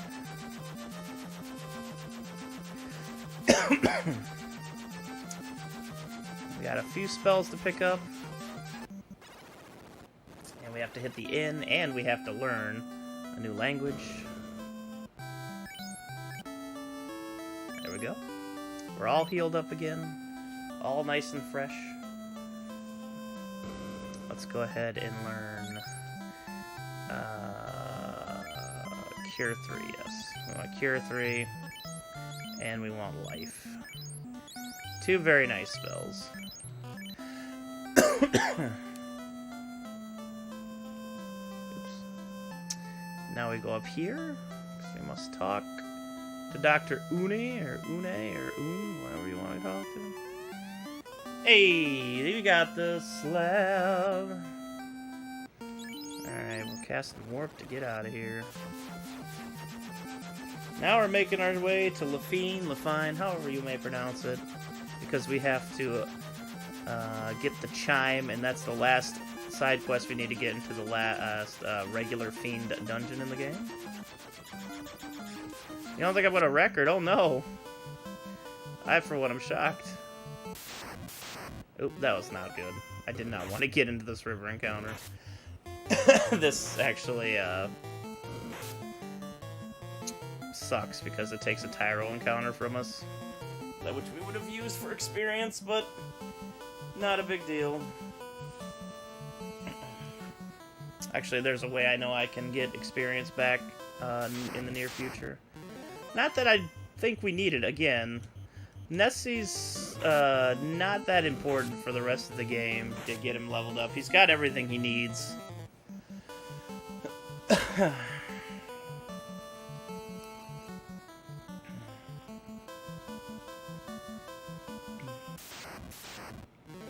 Alright, here's a Tyro. This is what we were supposed to fight a second ago, but we got in the wrong encounter. Hopefully we get a lot of like vampires and stuff in our next dungeon, and we'll be able to level up quickly.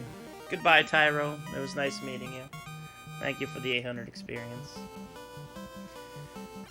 Alright, let's go grab that chime. The initial estimate I had for this marathon was actually 5 hours, because I'd never learned the game. I was like, oh god, what if I don't learn it enough in time? I may have overestimated with that, but you can never be too careful in these things. Alright, I'm gonna warp out of here as well. Thank you for the chime. Alright. This is an unrunnable encounter because it is a zombo. So let the fire tubes ablaze. We're so much stronger than we were the last time we ran into said fight. So much stronger. The troll is dead. Just have to swing and kill the zombo now. Yeah, that might be a little too careful. I guess you can be too careful, but not with estimates. I know, Spirial, I know. I'm a little sad. Who am I kidding? I'm a lot sad that this marathon's coming to an end soon. This was the best marathon I've ever been a part of, that I've helped run, and you know, you can't say enough nice things about RGL and its crew. Alright, so we got this Tyro here. I'm gonna Ice 2 them both again. Yeah, it has L-Rock. I tell you what, I'm looking forward to like 20 hours of sleep coming off this marathon. That's also something I'm looking forward to.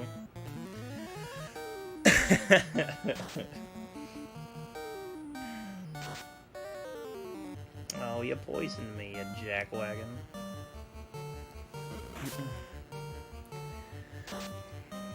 Yeah, see, even our red mage is still physically attacking for good amounts of damage, even like through the whole game. They're so useful.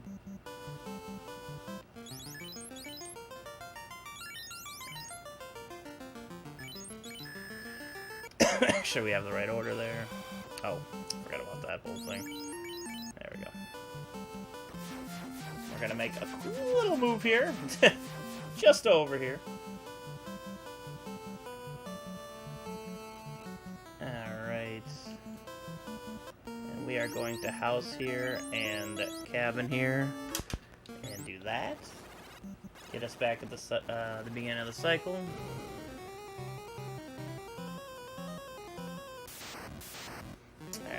This is also a little detour from the other route.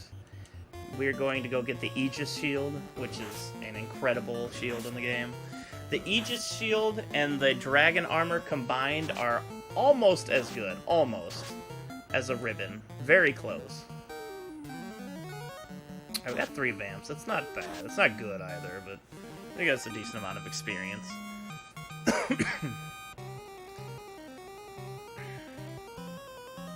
Gotta make our way to the middle here. We only get 1 chest while we're in here. Right here, just chimeras, which is only 1, which is really unfortunate. Game's not giving us a whole lot of encounters here late. Which is just chipping off our experience totals.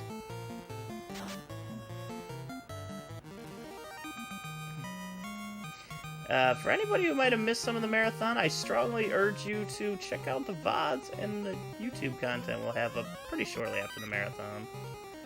Alright, so we're gonna trade the Ice Shield to you. Actually, no, you keep the Ice Shield. We're gonna have to do a little flip here. Since Feast is the better one here, we're gonna put the Aegis Shield on you. We drop the Flame Shield, we don't need it anymore.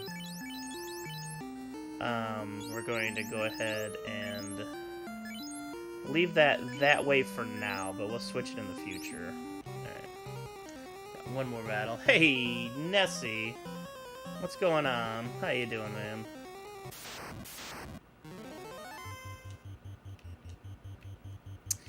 Alright, we're gonna fire 2 of these individuals.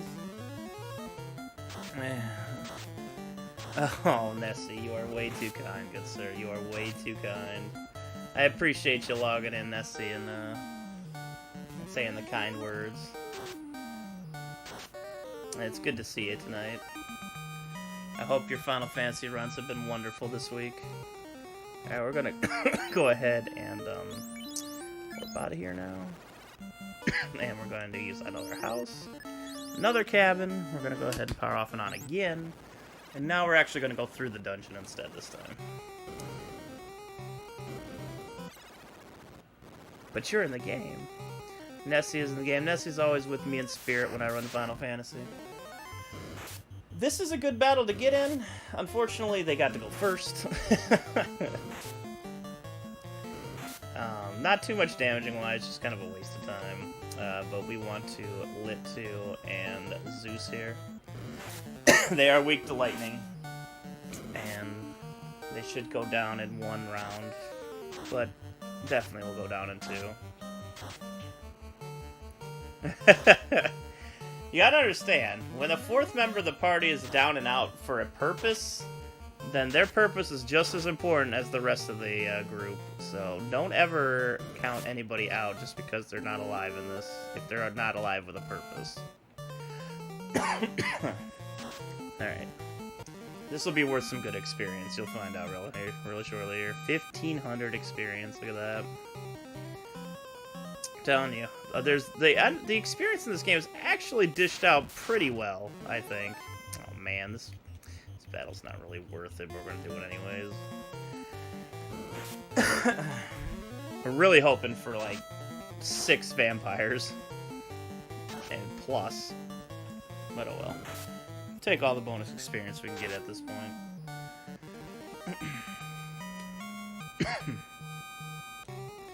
Alright, so we're gonna make our way to getting 2 items on this floor. Yeah, we passed world record with the marathon safe route. Darn. I was hoping. Another good battle to get in here. I like this. Alright, so we're gonna Lit 2 them up again. Both of our red mages. The Zeus gauntlets, still useful, by the way. How long ago did we get them? Zeus gauntlets, simply amazing.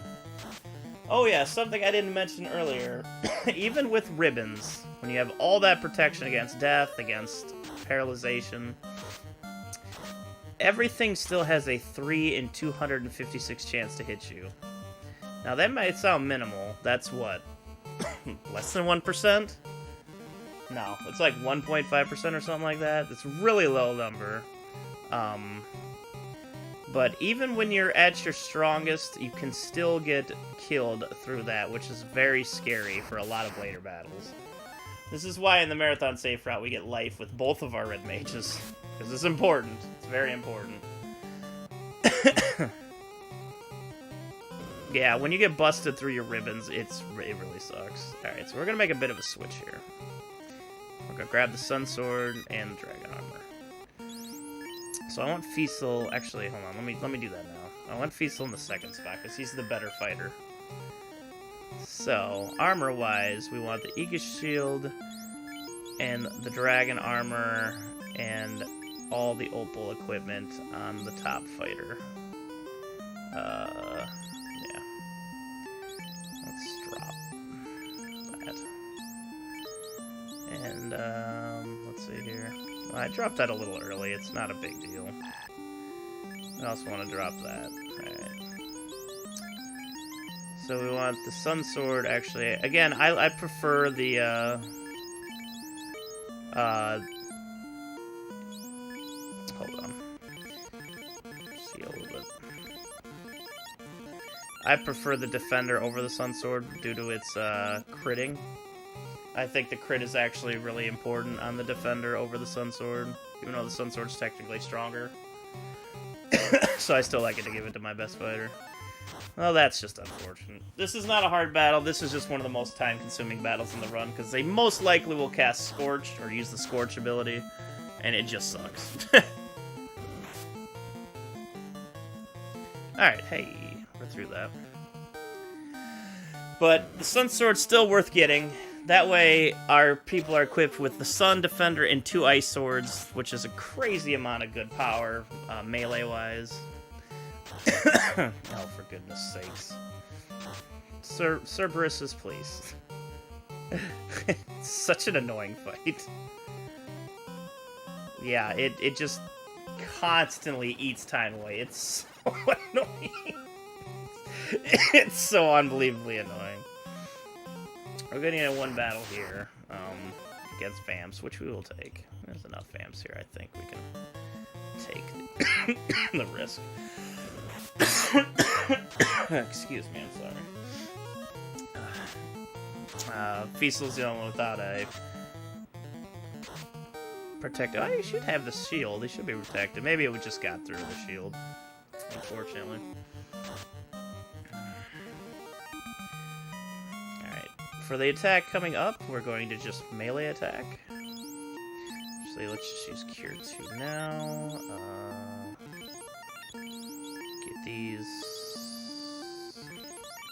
There we go.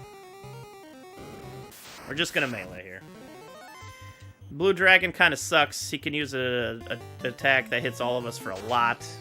We're kind of hoping we don't get that, which we didn't, which was really good. We should be able to melee him down in one round. Oh, a little short there. Hopefully we go first here. You are absolutely correct, Nessie. My PB in this game is 3 hours and 7 minutes in this route. Again, I've been on -13, -12 paces into the final area so many times in this game. I cannot tell you. It's been absurd how often I've been on record pace to get screwed in the end. Kill these Medusas.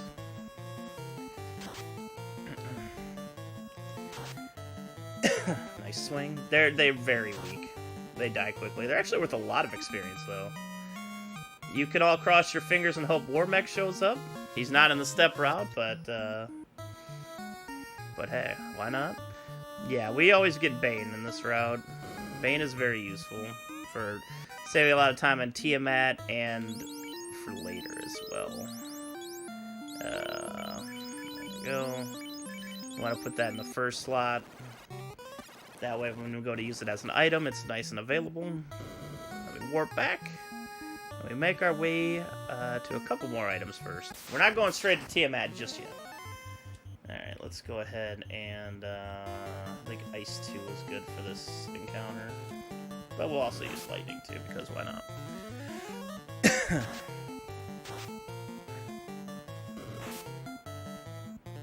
Party member at effigy. It's way too dangerous in this route to... it's way too dangerous in this game to go 3 party members if you want to play it safe. Alright. Nice 1,000 experience there. And again, what's really nice about the marathon route is you just get to gain experience as you go for a lot of the end game. You don't have to sit and grind anymore. You're basically playing Final Fantasy at that point, and you're moving along, and no, for goodness sakes,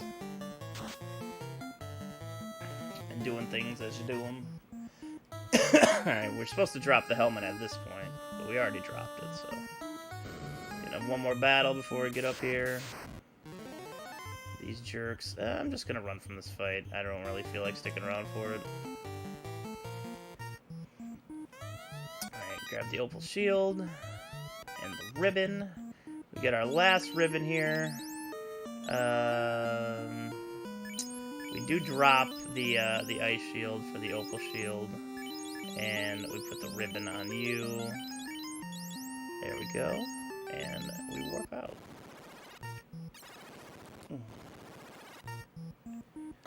So we are all set on... Our warriors are armored up to the teeth. They are so armored up. It's kind of wonderful how armored up they are. The dragon armor and the opal armor have the same base absorb value, so both of them have the best armor in the game they're getting at this point than there. They both have... They have the pro ring and an opal gauntlet, which is the same absorb as well.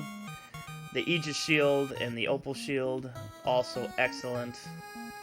They are as buff as they're getting. Alright, Adamant. We grab Adamant, which is a side quest item. You need it to get Excalibur after we are done here. Excalibur is very nice. We're just going to run from this fight. Don't feel the need to fight this one. And after we get Adamant, we're just going straight to Tiamat at this point. No other stops along the way. So let's go to Tiamat. And a couple encounters in here we may take. Yeah, we'll take this one. Why not? Use our last fire 2 charge there. Oof. We may have made a mistake going for this one. Again, stunning through the ribbon. Not a nice thing. That's a great fire right there. That's another great fire shot. That not so much. Alright. We actually had a pretty good round besides getting stunned. We're just gonna... yeah. Alright. That's fine. That just no bearing. Alright, so we're getting a lot of good experience from this fight. 1,788. Really good fight overall. I'm actually gonna cure here a little bit. We're gonna dip into the heals again. Gyre's a little hurt.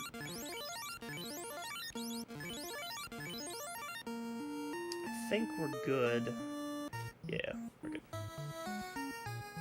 We're gonna head down. It doesn't matter which direction you go with this, you have to go either right twice, down twice, right twice, up twice, left twice, down twice, or left twice, up twice. It doesn't matter.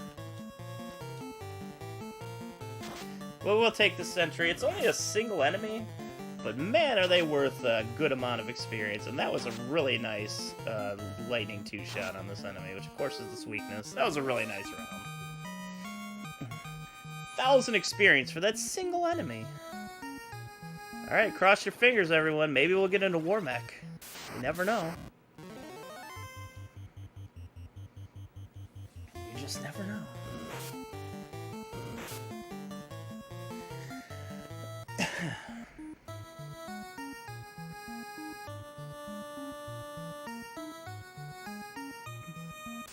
I hope I've been explaining it well enough on how we get through this game pretty quickly.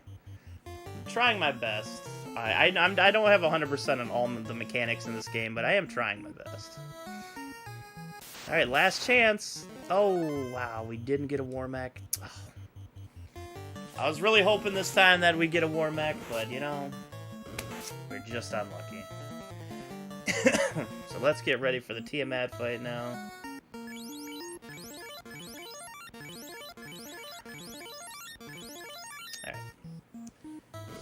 Prepared for the fight. We got the Bane Sword. First round, we don't actually use the Bane Sword, though. We want to fast both of our fighters just in case. So the Bane Sword here has a 1 in 7 chance of instantly killing Tiamat, which is actually a pretty good chance. Woof! That was painful. Did I unequip the ribbon on Gyre? Or was that just a really lucky hit? Hope I didn't. Not a big deal if he dies, but... He does have the Bane Sword, and we're gonna heal with Nessie the whole time. Alright, so Tiamat has 1,000 hit points by default. So that first swing sucked. Come on, Bane. Alright, 0 for 1. Oh my god, I must have accidentally equipped the ribbon on Gyre. That's unfortunate. That's a really nice swing there, though. Alright, so you're gonna heal everything. For the rest of this fight. We're not in any, like, big kind of trouble here. So, there's nothing to worry about. Just gonna heal and continue the fight. Unfortunately, we lost Gyre, but doesn't matter. Gyre has all the levels Gyre's gonna need for the rest of the game. Same with Nessie. It might actually be a boon that they both died in this fight and help our fighters get leveled up higher. And Tiamat is dead. So all 4 orbs shine again.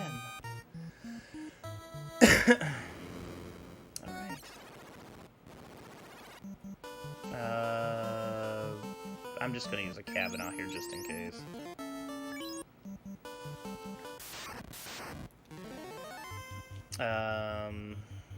Why not? Let's get the extra experience for our warriors.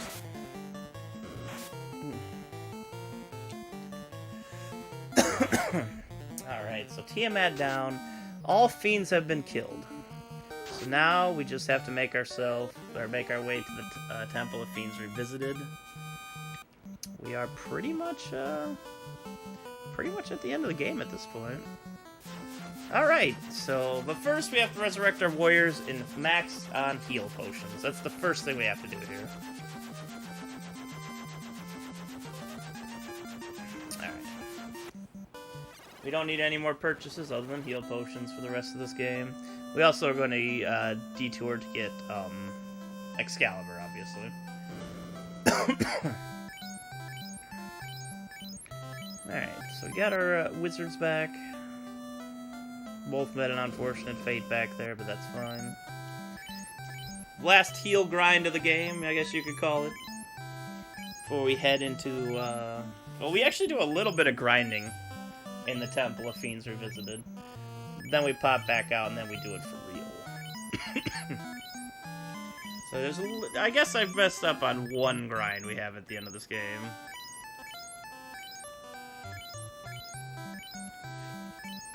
I know, dog developer, I know. It's really sad. It's been such a great marathon. I have enjoyed every part of this marathon.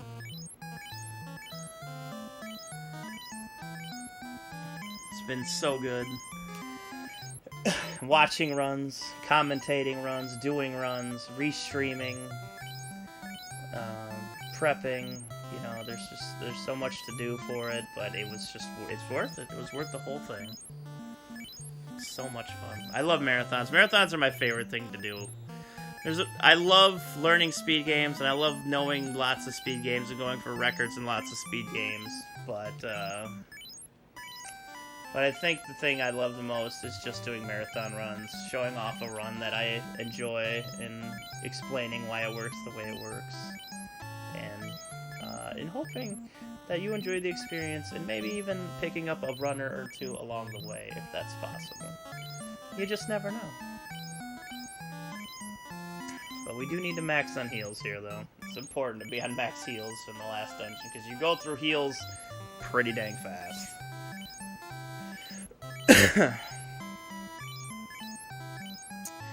By the end of the game, in the 100% route, you might have your second warrior at level 12 and your black mage at level 14? And then your main fighter would be at level 20. So now you can understand why it's so dangerous in the final area. I mean, it varies depending on the run, but yeah, you're really low level at the end of the game. We are buying one heal at a time. Can we have just one heal more and another? Excuse me, I'd like to buy a heal, and I'd like to really consider about buying another heal between heals. Thank you very much. Excuse me, I'd like to buy a heal, and I'd really like to consider buying one more heal. So on and so forth. So on and so forth. The last dungeon is a scary one. We do fight all 4 fiends again. It is very scary. Oops.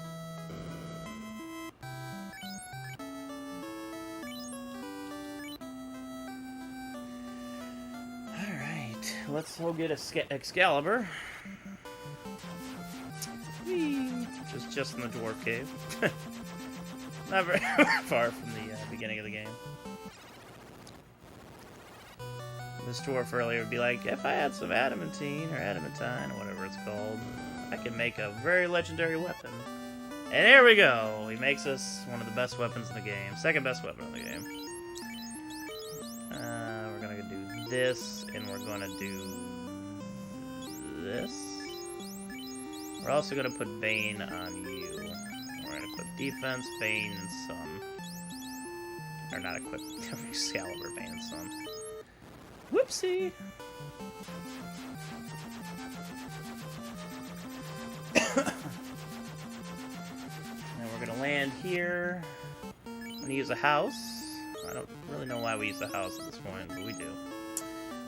We're gonna power off and on and get in 3 encounters before we enter. This is the final dungeon in the game, by the way. We're quite a bit ahead of estimate. But it's mainly because the last dungeon is so scary in this game. If I have to redo it, that's going to be a lot of time. And one more. Alright. Let's go on in. We're going a little quick final leveling in the game. There's a lot of good experience to be had around here. So. But it's not just leveling. We're also setting up the encounter to be on a specific point.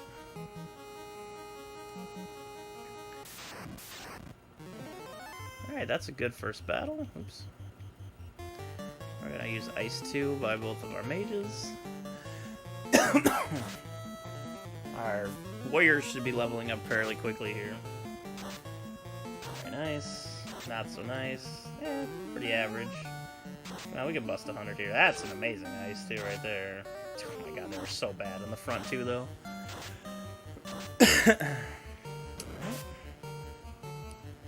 Whee! Swing it at air. And we're just gonna melee these chimeras down here. Again, red mage is still doing good damage with the swords available. Cremate is just more of a time waster. It's not really that scary. Though I will heal my red mage just in case. 2,000 experience for that fight. That's gonna get Feasel and a level up, and Nessie a level up as well. I'm gonna use Cure 2 on you. You got pretty hurt there.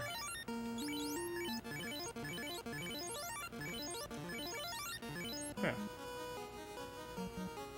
Not so bad though. Alright, we're gonna stay on this floor for the next 3 fights, actually. Again, this is setting up the rest of the dungeon for a specific order. 1 worm is not good. Quick battle, but not good overall. Excuse me. Alright. Quickly killed. It's worth 1,000 experience by itself, so you can imagine if I had like 3 worms in this fight. The other warrior is now level 19. Hoping to get them to level 20 before the end of this dungeon. And we have 2 level 20 warriors that'll be fasted on the final boss. 1 worm again, unfortunate. It will be another quick fight. Nice swing there. Feasel, of course, is Excalibur, so Excalibur is so much. It's so good. Excalibur is a sword, like defense is a good sword, but the Excalibur is like leagues ahead of even that. Excalibur has a 45 damage, 35 plus hit percentage, and a 20% chance to crit, or 19.9 to be specific. Defense is a 30 damage, 35%, or 35 plus to hit, and a 16.4% to crit. So Excalibur has 4% more to crit and does 15 more damage. That was another good fight. Chimera's not as good as the worms, but you do what you have to do. Alright, so we were in our last fight here, and then we're going to go ahead and warp out of here. House again, and then we're going to make our descent. Our final descent. Let's see how we do here. This is where we get Chimeras, which is an interesting name to say the least. their weakness is Ice 2, so we're just going to use Ice 2. As you've been seeing, they've been doing a lot of damage. That was a very good round of Ice 2, holy crap. We should take out the Chimeras this round, which we will. That'll leave the Chimera with very little hit points left, which we're just going to melee down. That's going to be it for our leveling, our experience grind here. Very quick experience grind. And that'll get Gyre to 19. Gyre's still hitting 19, so he's right up there with the rest of them. Alright, we're going to warp out, and we're going to do one final warp out of here. Step over here, we're going to use our final house. And we're going to use the cabin. And we're going to make our way back in. We do a specific pattern because we want to get into one more fight before we enter the final dungeon again. Okay. Let's go, everyone. We got to run from these zombies first, but this is it. This is the final descent. Here we go. Final dungeon in the game.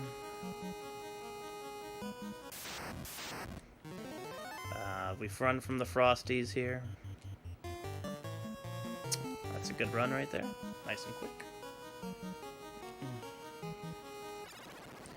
Alright. We get into one encounter on this floor on purpose. To run off one encounter for later. It's another Chimera encounter. What's a Chimera? I've heard of chimeras, never a Chimera. Anyways, continuing on. We get into a fight here that can actually be pretty damaging. Hopefully the RNG is good. Bad man. They didn't get the first strike, which is good. They're actually pretty dangerous for our red mages. But for our warriors, not so much. Alright. We're gonna fight Phantom here.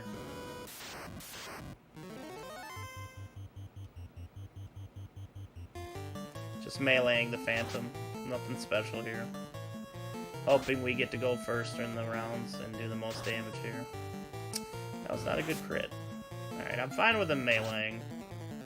That was very bad overall, though. Unfortunately, melee damage. Alright. We didn't get glared. We should finish him off this round. There we go. You dead. Alright, so we're going to go ahead and use our cures. There we go. Alright, remember that loot we got at the very beginning of the game? We needed to open the passageway here. And continue on in the Temple of Fiends Revisited. We walk in front of the doors, of course, to get our one step in there. Another Chimera we just run from. Nothing special. Man, the music is so good here. It's so good mood setting wise, because it's like the pressure amps up because of the music, because it's like the final showdown, and it's so good. I love this game so much. Worms are actually an unrunnable battle, so let's go.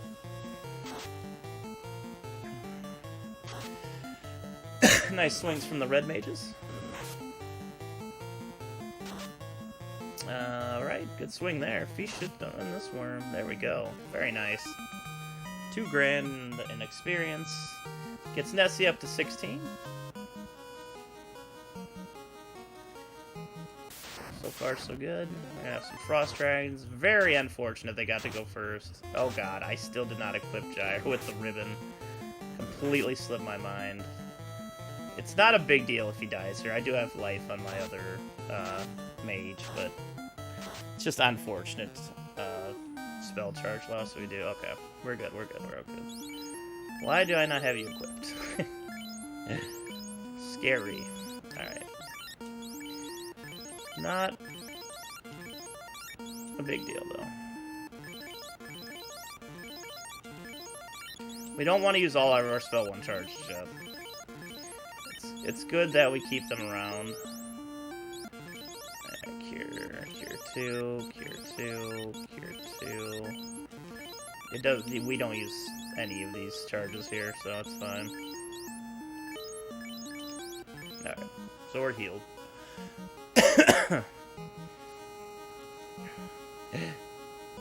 Can't believe I had my ribbon off the whole time. That's really stupid of me. That could have been really bad. It's going to be really amusing when I take it off in a second here as well. So remember when I talked about the Medusas earlier in the run? They can actually stone you. They usually attack with an attack called Glance. We're going to use that to our advantage right now. We're going to unequip the ribbons here. We do want to actually cure you. Alright. I think we're good. We want to move them to the top of the group here. And what we're going to do, since the opening round for Lich, he almost always uses Nuke, which would probably kill both of our red mages in one shot, we're going to get around that a little bit. We're going to do this fight. And we're going to use our weapons here so we don't actually do anything useful. But what we want the Medusas here to do is stone our two red mages. And what happens when they're stoned is they don't actually take any damage. So when you fight Lich, they're actually protected this way. So we just need one more shot of Glance on Nessie. There we go. Alright. And now we can use Bane as an item. Bane as an item is also useful in this fight. So this is the other fight it's useful for. As you can see, they are also weak to the ability. Unfortunately, we only hit once. That's unfortunate RNG. But there's only 4 in this fight in the first place. You can actually get up to 7. And for experience-wise, you really want to kind of get up to 7. Alright, so, yeah. So the red mages are stoned. So they're protected from the inevitable nuke Lich is going to bring down on us, which is going to be very painful. So we're just going to heal up here, and then we're going to go. We don't do anything special for this fight. It's just attacking with the warriors. Lich Revisited. Lich 2 is not hard. He just casts Nuke right away, which is kind of an asshole move. Oh, he didn't cast Nuke that time. That's good. If we can get through this fight without getting nuked, that would save a lot of heal potions. He has 500 hit points this time as opposed to 400. Can we do it? Can we do it? Oh. Oh my god, he still didn't use Nuke. This is really good RNG. That's really good RNG. I just saved myself a load of heal potions. We still keep them stoned for now, though. That's really good RNG. It's almost never happens that Lich is... I've had it happen a couple of times, but it's very, very rare that Lich is that nice. Very nice applied, Captain. Alright, we run from all the Agamas now. And think of all the experience we can get from all these Agama fights. We actually have an unrunnable fight coming here in a second that might boost us up to 20. Maybe. We gotta attack the fires.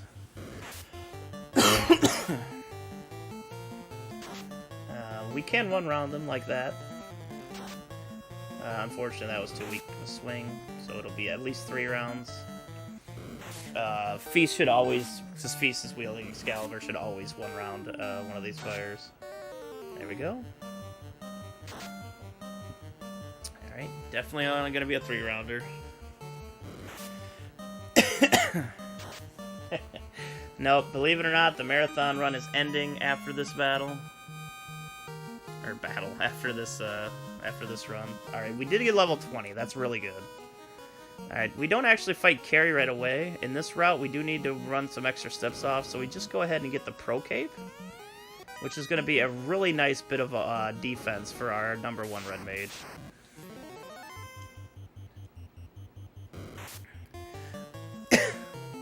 Oh, speedrun robot, I agree so hard. Alright, so now we actually bring our red mages back. Let's heal them a little bit. Heal you a little bit. Armor, we'll go ahead and equip that, and we are good to go. So we are attacking Carrie now. Alright, we're gonna go ahead and fast Fiesel in this fight, and just preemptive heal. I'm glad I preemptively healed. Carrie has 700 hit points this time around, so we've already done 124, which isn't bad. We didn't get to fast Excalibur Warrior first. We did 300 damage that first round. We're going to just go ahead and attack and heal.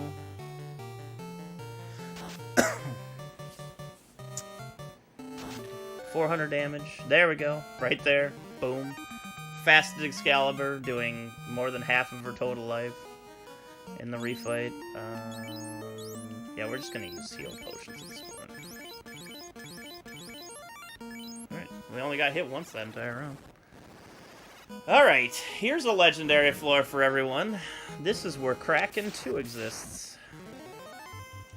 This is where runs go to die. Hopefully our run will be okay. We all use Ruse right away in this fight. We really cross our fingers that he does not attack one of our red mages first. Like a jackwagon. Actually, we're hoping all he does is cast Ink. That would work very well.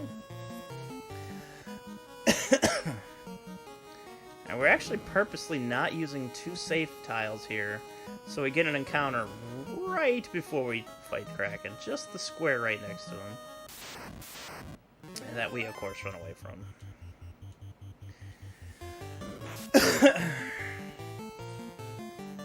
Alright, so let's heal up, make sure we're at absolute full health, even if it's just 1.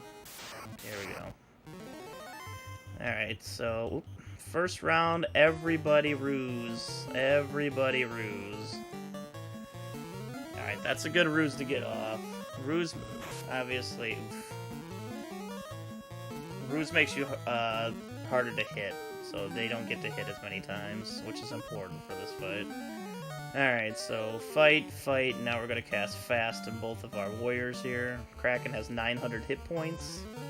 That's a good start. Come on, other red mage. Dang it. That's unfortunate. Alright, so we only did 100 damage in that first round. That's not great. Alright, so we're going to attack, we're going to have you ruse again, and we're going to have you heal staff. And at this point, there's not much to do except make sure the fighters stay alive. Ooh, there's a swing right there. 360. Additional 100 there. There's some lightning damage, which is much safer. Alright, gonna fight. Do we use a Cure 3 here? I don't think so. I think we'll have you drink that, and then we're gonna use a heal item. Kraken is almost dead. That one hit we got with Fiesel was really good. Alright, this should be it. Excellent. Kraken is down. Kraken, I repeat, Kraken 2 is down.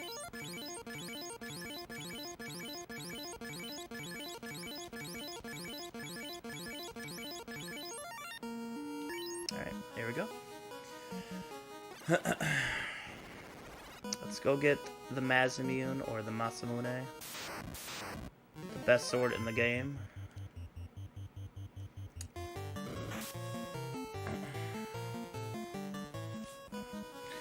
We do have some unrunnables here. We do have to remember to actually stay healed here. It's important. Things can hit hard here.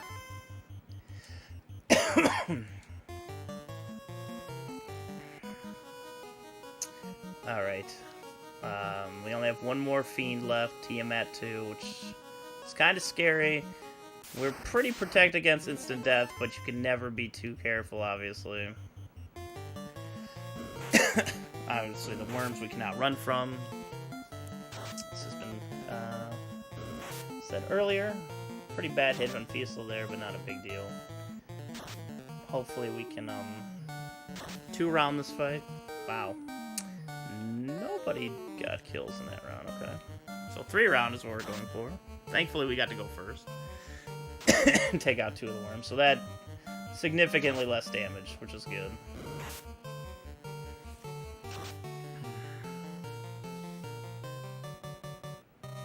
So now we just have to melee the final worm down here. And the fight is over with. 3,000 experience, so it's always good. Now we're gonna use some cures here. We're gonna use the rest of our magic cures. Okay,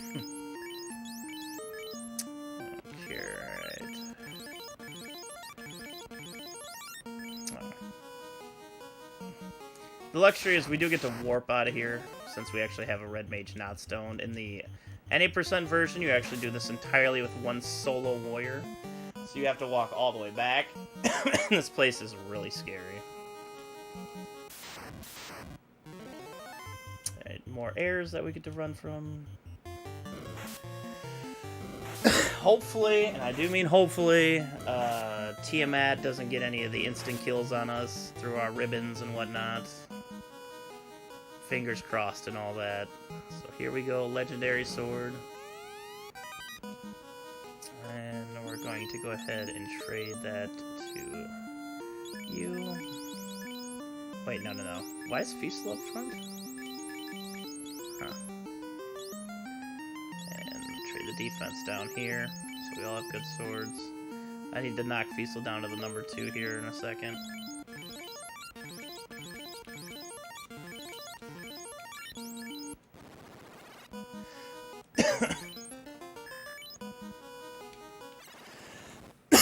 It's important. Alright, just to make one quick check here. Yeah.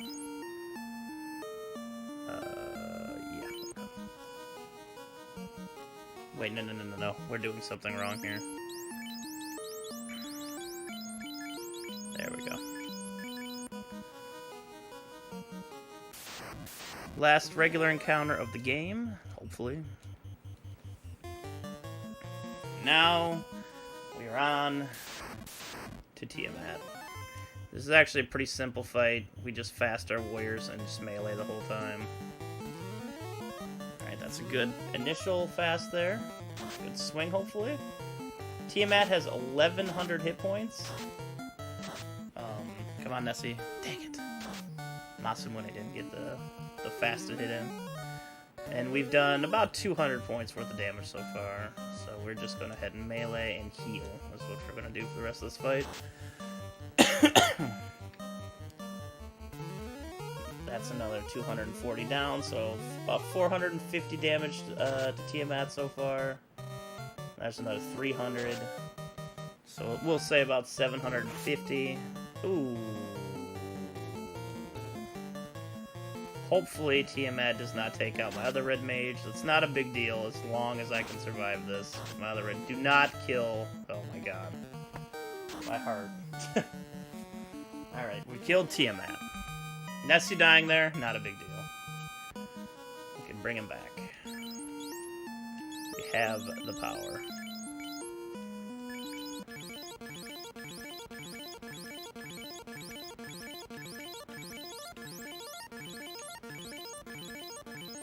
I think we're all healed up now. Alright, y'all. We're on to the final battle of the game. This is the final showdown. We're going against Chaos. Alright, let's make sure we're all equipped here. We got all of our armor respectfully in place. Pro capes and ribbons attached. We have all our weapons and the correct users. Excalibur on the weaker warrior. Masamune. We gotta trade the heal staff to Jair, actually, in this case. The 2 scallops are worthless at this point. Alright. So we do a specific party order. We want Fiesel on the very bottom. And Nessie on the top now. Ooh, also, you trade your ribbon for the opal helmet. There we could use the extra protection for our warrior at this point.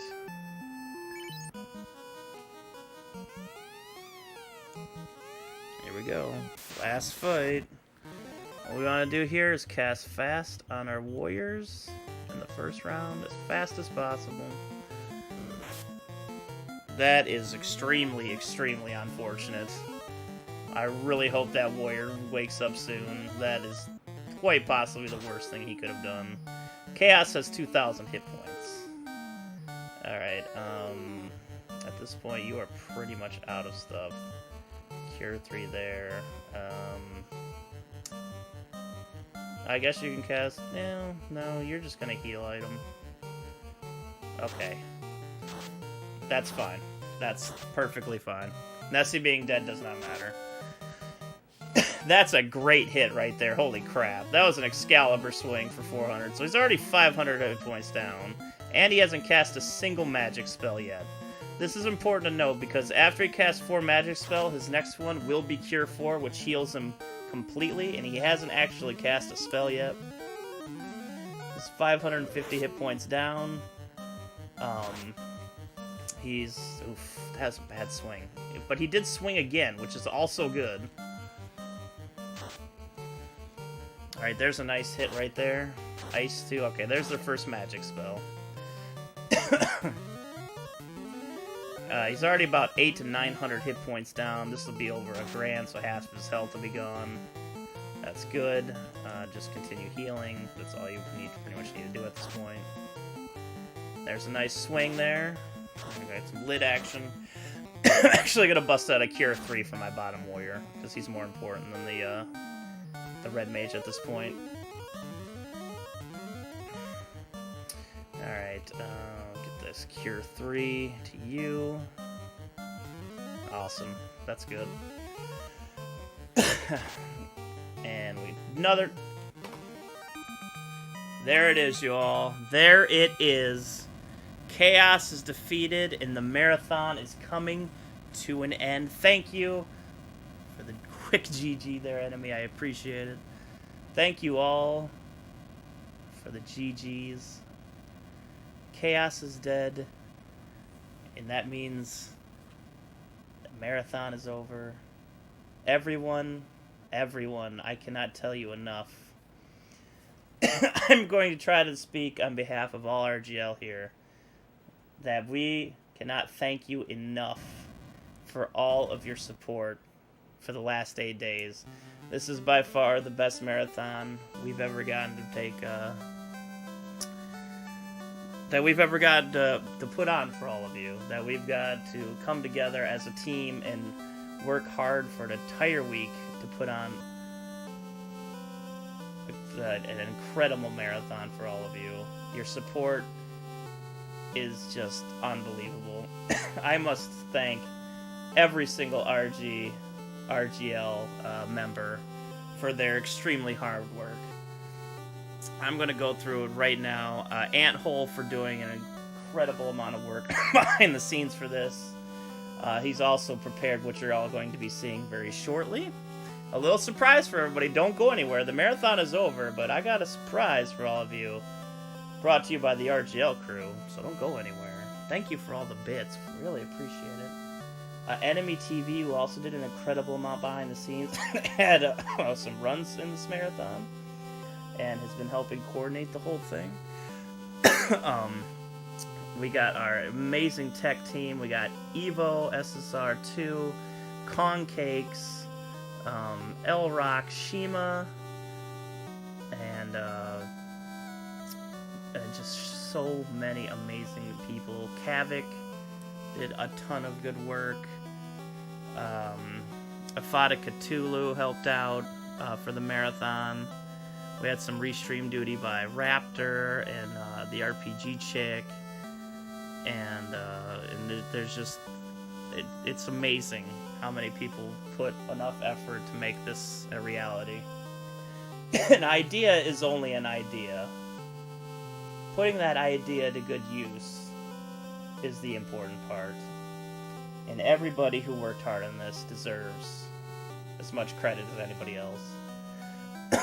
everybody I named off. Some people I'm probably missing. I apologize. I'm very tired.